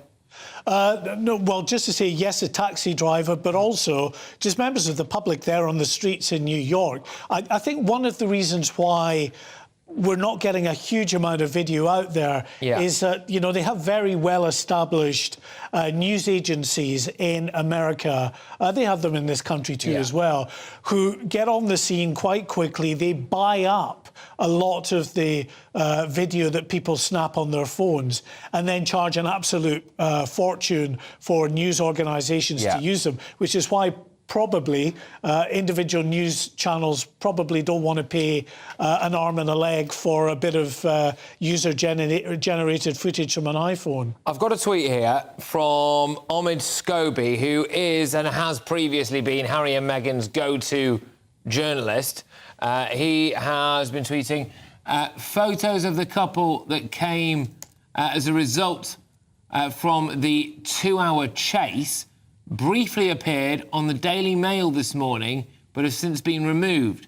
A source close to the Sussexes say Harry, Meghan and Doria are understandably shaken, but thankful everyone's safe. That's Omid Scobie there, who, as most people will be aware, of course, is the go-to mouthpiece, really, for Harry and Meghan. I hope I've still got Di Davies on the line now, who's a former head of Royal Protection. Di, thank you very much for hanging on for us, if indeed you are still there. Di, great. Look, the timing of this is almost perfect, isn't it? As Harry fights legal fronts in this country, one of which is about security, whether or not he should be allowed to pay for his own security in this country out of his own pocket, but crucially it would involve taking Bobby's essentially off the beat to go and look after him. He's paying for his own security in America. It doesn't seem to be doing too much good, if this is to be believed. Well, this is extraordinary. And again, being a good ex-cop, I won't comment too much until I know the facts.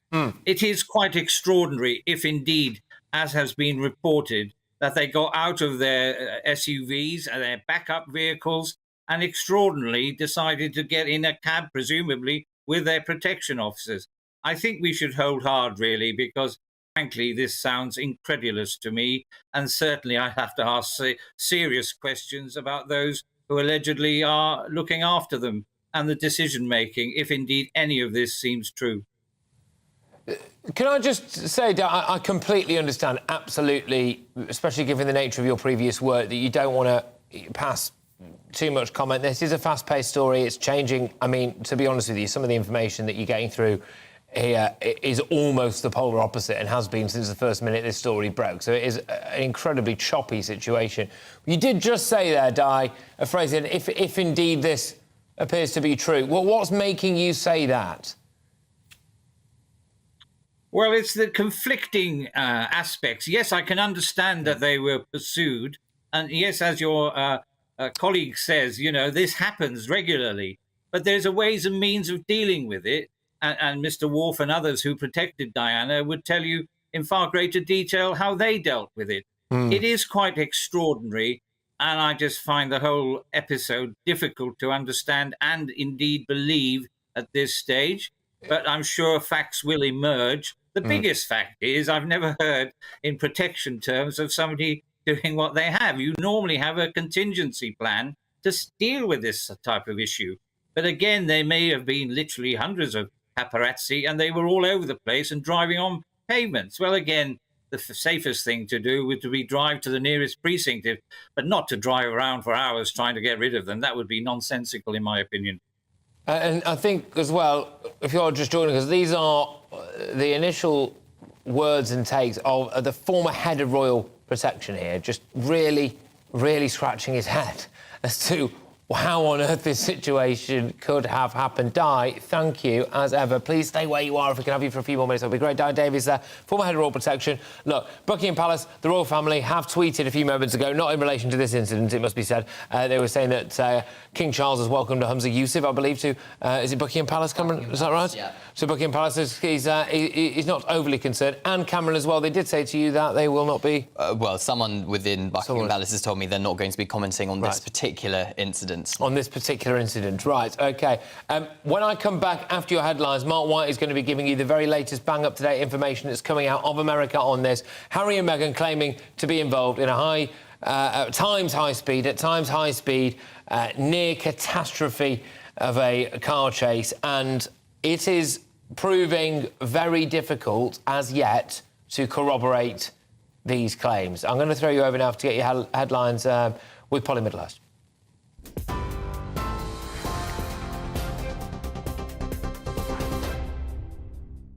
Patrick, thank you. Well, as you've been hearing, Prince Harry says his wife, himself and his mother-in-law were involved in a near-catastrophic car chase involving the paparazzi in New York last night.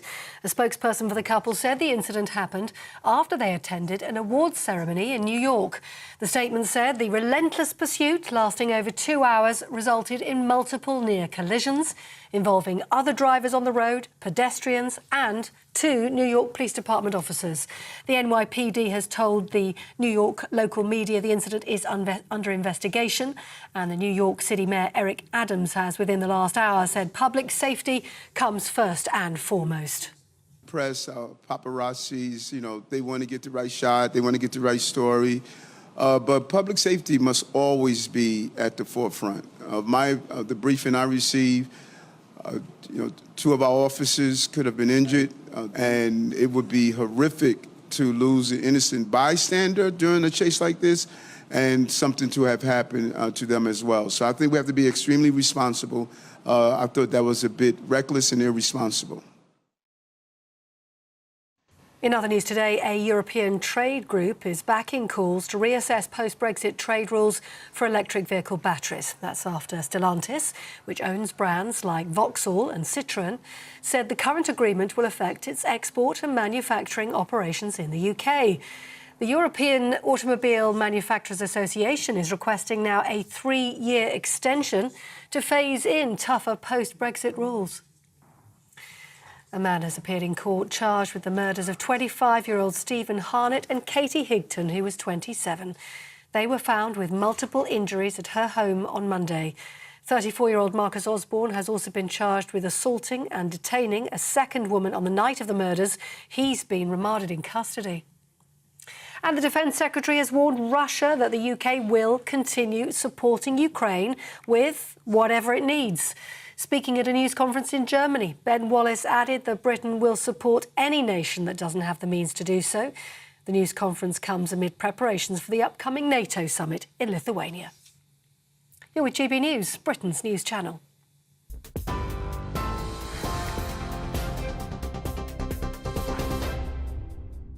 Direct Bullion sponsors the Finance Report on GB News for gold and silver investment.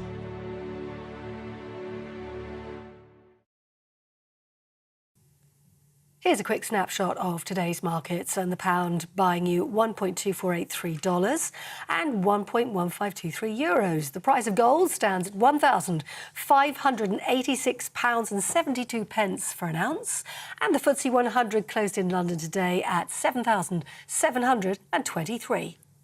Direct Bullion sponsors the Finance Report on GB News, investments that matter.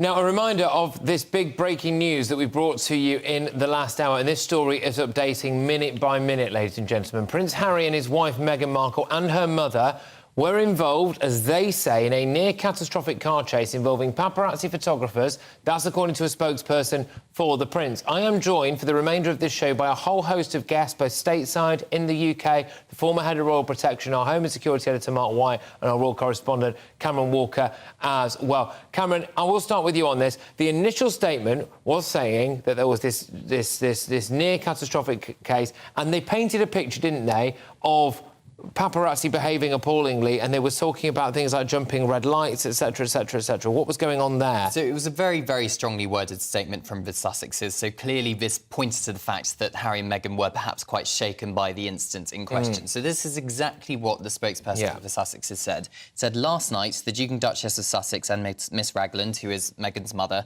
were involved in a near-catastrophic car chase at the hands of a ring of highly aggressive paparazzi. This relentless pursuit lasted over 2 hours, resulted in multiple near collisions involving other drivers on the road, pedestrians and 2 New York Police Department officers. Now, the statement goes on, but it's understood that the Duke and Duchess feel that the chase in question could have been fatal. That's the thing. So that's where we are now. So that is a very dramatic picture that's being painted there by Meghan and Harry. There's no question about that. The imagery that is conjured up there is not just one of high speed, even though they didn't say it's necessarily a high-speed chase, as it were. That's certainly the way that it's portrayed. And, of course, that kind of devastating imagery of Diana's death as well. I'm just going to go, before I go to my guest now, this is really important for a bit of context, this, to Mark White, our Home and Security Editor, who's been all over this for us from the very start, combing through, sifting through police conversations with American press. And it's fair to say, Mark, that there is a much less dramatic picture emerging. Well, yes. I mean, we heard from the Mayor of New York, Eric Adams, who said he did not recognise this description of a 2-hour-long dramatic car chase through the streets of New York, but he would look into that. Patrick, we just had a statement now, finally, from the NYPD. OK. Short statement initially, but interesting. It says, there were numerous photographers that made their transport, the Duke and Duchess, challenging. The Duke and Duchess of Sussex arrived at their destination and there were no reported collisions, summonses, injuries or arrests in that regard. So that is the initial first statement from the NYPD. Repeat that for me. Repeat New York that. Police Department confirming, yes, that clearly the photographers were out. I mean, we could see for ourselves some of the video that's out there on social media, but the statement very clearly in terms of these reports coming from the couple about this 2-hour-long, very dramatic and almost catastrophic chase. They say there were numerous photographers that made their transport challenging. The Duke and Duchess of Sussex arrived at their destination and there were no reported collisions, summonses, injuries or arrests in that regard. Those are 2 different events. If somebody said to you what has been portrayed from Harry's spokespeople there and what has been portrayed from the NYPD, those 2 versions of events are unrelated and unrecognisable. as being linked whatsoever. I'm going to bring in now Charles Ray, his former royal correspondent at The Sun. Now, Charles, thank you very much for holding on the line for us here. I really appreciate it. I'm sure you'll understand it's fast-paced, it's moving. You, I believe, will have just heard that, and I think it's really important to highlight the near total discrepancy between Harry and Meghan's version of events and what the NYPD are saying. Your views? Well, you're absolutely right, but from what I've just been talking to some people about, it looks like that Harry and Meghan were actually staying at a private residence, a friend's private residence, and perhaps the reason for the car switch is because they're saying they did not want to compromise their friend's security. Now, I suspect this 2-hour scenario that they're talking about included the period of time that they spent at the 19th precinct with the police until it was all quietened down again. I mean, I find it quite appalling, really, that they have come out with this near-death experience that they're talking about in this car. Well, they haven't actually said it was a 2-hour car chase, but their spokesman, Omid Scobie, has alluded to the 2-hour car chase, which is patently ridiculous for anyone who's ever been in New York, and particularly Manhattan. I have to say that I think it's wrong that they were chased by the paparazzi, but you know there's different rules in America than there are here now. Yeah, Charlie, thank you. Just a little bit of an issue with your line there, so I'll park it there and I will go back to you. But look, I'm going to bring in Kinsey Schofield. We're going stateside again to Los Angeles to speak to Kinsey Schofield, who's a royal and showbiz reporter, absolute fan favourite here on GB News. Her finger very firmly on the pulse when it comes to all things Harry and Meghan. This is an amazing story in terms of how quickly, Kinsey, it appears to be unravelling for Harry and Meghan. Right. I mean, again, I can't stress enough. You are in a high speed, you're in an intense car chase, and your first thought is to contact a media outlet and not NYPD. I think there are a lot of questions surrounding that. Additionally, I'm seeing the comments online. People think, is it a coincidence that Prince Harry is currently battling for more security in court? And all of a sudden he feels like his life is in jeopardy. They're talking about how they were fearful for their lives. It seems ironic to me that they would drive around for an hour to avoid 4 people taking their photographs. I just think that maybe this was described a little aggressively, and maybe they exaggerated the incident a little bit.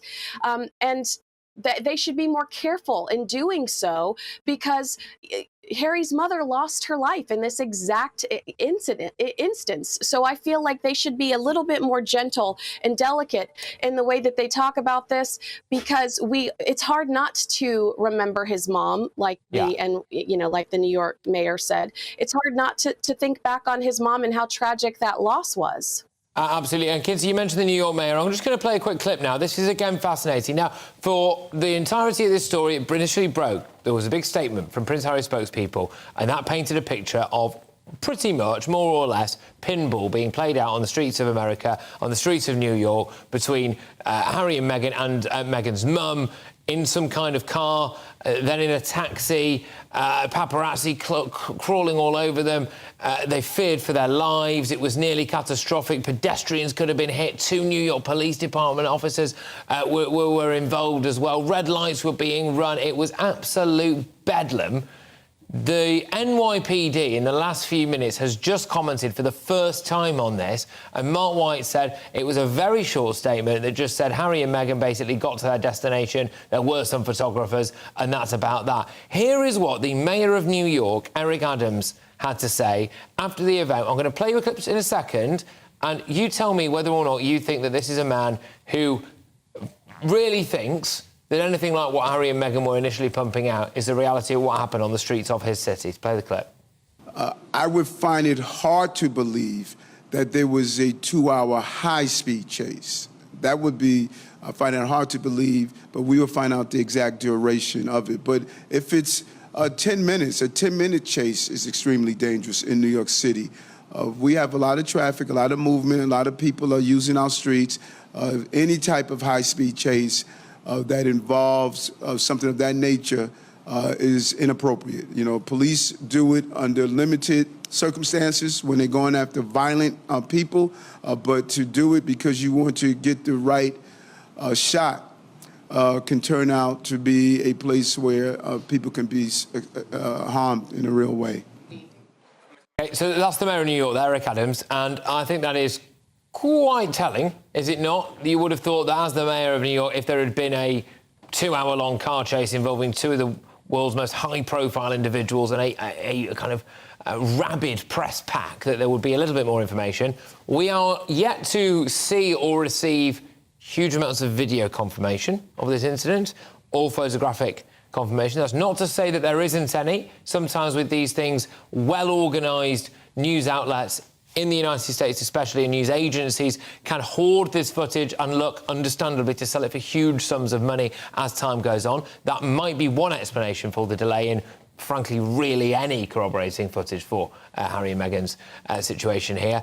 I am just going to, before I go back to Michael Cole, who's been on the line for us, who's decades-long experience as a royal reporter, and also was very, very close to Mohammed Al Fayed, of course, Dodi Fayed's father, who passed away alongside Princess Diana in that infamous car crash under a Paris tunnel. I just want to go to Mark White again, just to reiterate for us, please, the NYPD, who have issued their statements in relation to the claims by Harry and Meghan that they were involved in a near-catastrophic car chase in New York.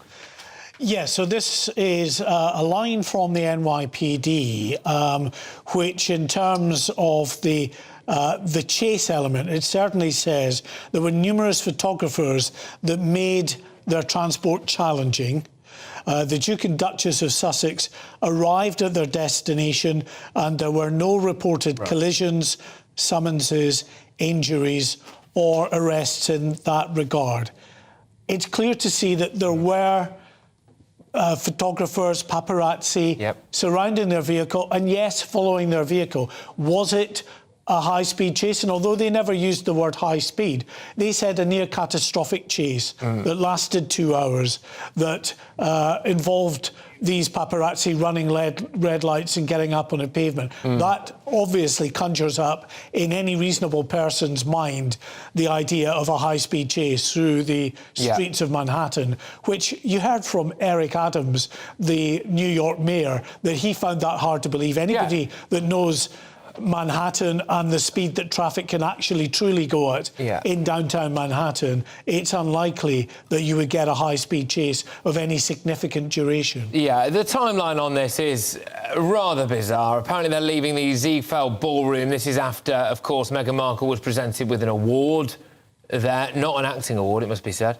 at around 10 p.m. local time. The police say that they were trying to get back to where they were staying on the Upper East Side. They didn't want paparazzi to know where they were going, so they were driven around for a bit. Being questionable reports as to whether or not they changed vehicle, but there is some footage that appears to show them at some point in a yellow taxi. Can I just spare a thought, please, for the driver of that yellow taxi, who, unless he was in on this from the start, must have had a very interesting evening, and no doubt a few days ahead of him.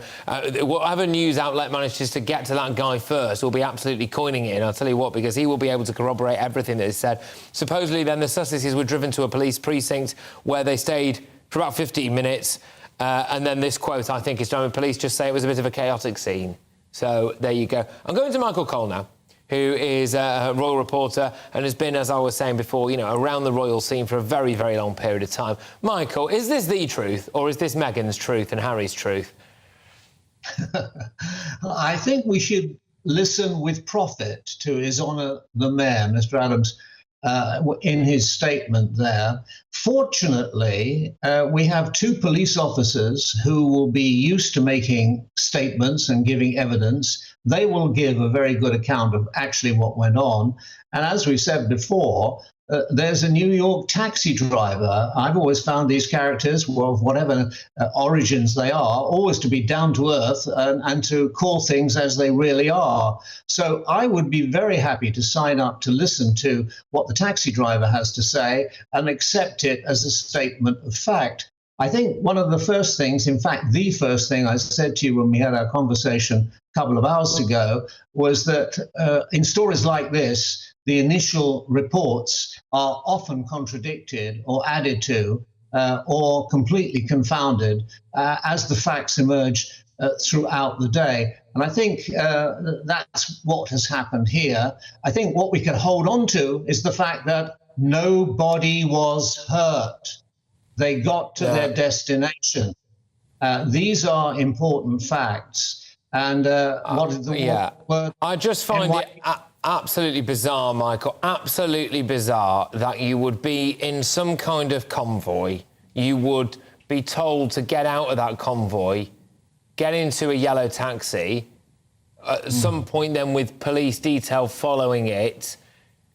From what I can see here anyway, that there are pictures taken that appear to have remarkable similarities to a picture of Diana in the back of a vehicle with a security detail at the front. I mean, absolutely remarkable similarities, to the point where I must say I do find it a little bit bizarre, really, to say the least. And then you release a statement like this. And as you were saying, Michael, it comes across amid a backdrop, doesn't it, of Harry being embroiled in numerous different legal fights on numerous fronts, one of which about security detail. And it's easy for people to be cynical, Michael. Yeah, the Prince of Litigation certainly deserves that nickname. Fortunately, there is a big difference to what happened on that terrible night, the early hours of August 31st, 1997. Nobody was killed. Dodie died instantly. Henri Paul never took another breath.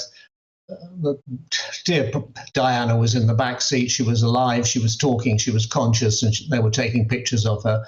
There is no comparison. Mercifully, there's no comparison. It didn't end like that. I think we need to know the full facts, because it's important that they are established. Absolutely. We need to know. I think we're in the right place to know. The Americans are very thorough. They take their city very, very seriously. The police department doesn't allow any bad behavior. They've cleaned up the place in the last 30 years. And I think that in due course, we will get a definitive. But I must say this afternoon, you've done your very best to keep on top of, and you have kept on top of, a fast-moving story, which has got very much more legs and a long time to run. Yeah, Michael, look, thank you very much. Really appreciate your insight on all of this. It's Michael Cole, though, who's a royal reporter for us. Just to say, this is what we're getting over here at the minute. We've got Mark White on the case and Cameron Walker. I'm going to go to Cameron in a second, Cameron, as well. You just said something very interesting to me there, but we are all over this stateside as well. And I believe Kinsey Schofield is still with us, I think. Yeah, fantastic. Kinsey is, and doing stellar work for us over there, just really tracking all the American media for us. Kinsey is in Los Angeles as well. Kinsey, what are the noises coming out where you are then? Let's be honest, you are a lot closer to the action than we are.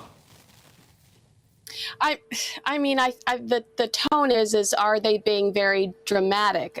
That's the comment section. But the news-wise is heavily on, let's compare this to the death of Princess Diana. Really? I mean, you know, you look at TMZ, they're breaking down the death of Princess Diana. And again, I did make some comparisons in regards to the switching cars earlier. It's ironic to me that they switched cars. Diana used to avoid these instances by arranging specific photo moments. But at the same time, we have to remember there was a drunk driver involved, you know, and somebody didn't wear their seatbelt. So, you know, I want to stress that as well. Yeah. But really, the tone here is that did they overreact? Interesting that they contacted the media before the NYPD. And, you know, the NYPD, they said to media, yeah, thanks for letting us know. We're going to investigate this now. I mean, that's where they were this morning when they started receiving calls about it, because they found out about it through the media. Absolutely. Kinsey, thank you for everything that you've done for this show so far. Much appreciated. Kinsey Schofield, their fan favourite here on GB News, showbiz reporter, royal reporter. The emails are flooding in thick and fast. I've got one here from David D, who says, Patrick, regarding this Harry and Meghan nonsense, you have to remember that whatever they say is never a lie or an exaggeration, is their truth. And David, I think this appears to be the reality for a lot of people who are watching and listening to this at the moment. Very quickly, Mark White. Yeah, the Times are reporting a comment from the Duke of Sussex, again invoking the incident in which his mother died in '97, he said, according to the Times, the Duke of Sussex said it was the closest I've ever felt to understanding what happened on the night Diana died. Now, clearly that's very serious, an awful, awful event that happened to Diana back in 1997 in Paris. Completely different circumstances to that. And I think it's worth reiterating what the New York Police Department have just put out, because actually in terms of an institution, a bureaucracy like the police department, it's absolutely excoriating in terms of knocking down what appears to be a very exaggerated claim of a 2-hour near-catastrophic car chase. They have said that they assisted private security protecting the Duke and Duchess of Sussex. There were numerous photographers that made their transport challenging.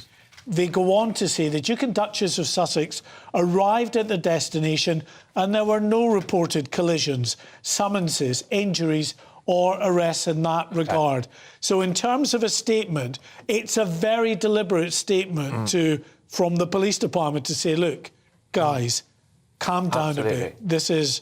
You know, it might have been a bit messy out there on the streets with lots of photographers, but in terms of a dangerous episode, it clearly wasn't that. Exactly. Now, look, I have run out of time, but I will paraphrase what Cameron was going to say about you feel sorry for Prince William in this. Well, I just think two statements. One, very dramatic, detailing catastrophic car chase. The one that Mark just mentioned from NYPD. There were 2 sons who lost their mother in the tunnel in 1997. All right, thank you very much, everybody, for watching and listening. And thank you to Mark and Cameron as well. Stay tuned. This is the place to be as this breaking news develops. Patrick Christys, GB News.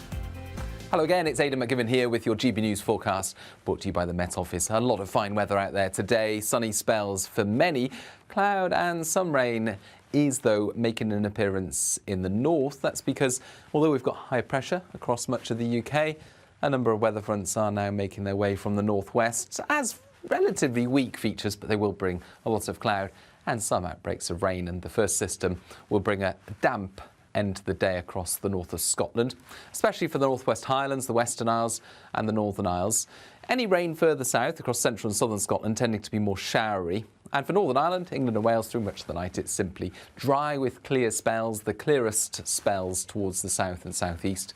Here, temperatures dipping into the single figures, so a bit of a cool start to Thursday, but plenty of sunshine around first thing across England, Wales, Northern Ireland. Now for Scotland, it's cloudier with some outbreaks of light rain. Then it turns more and more damp across the Western Isles into lunchtime, and that rain pushes into western parts of Northern Ireland as well as central Scotland by the end of the afternoon.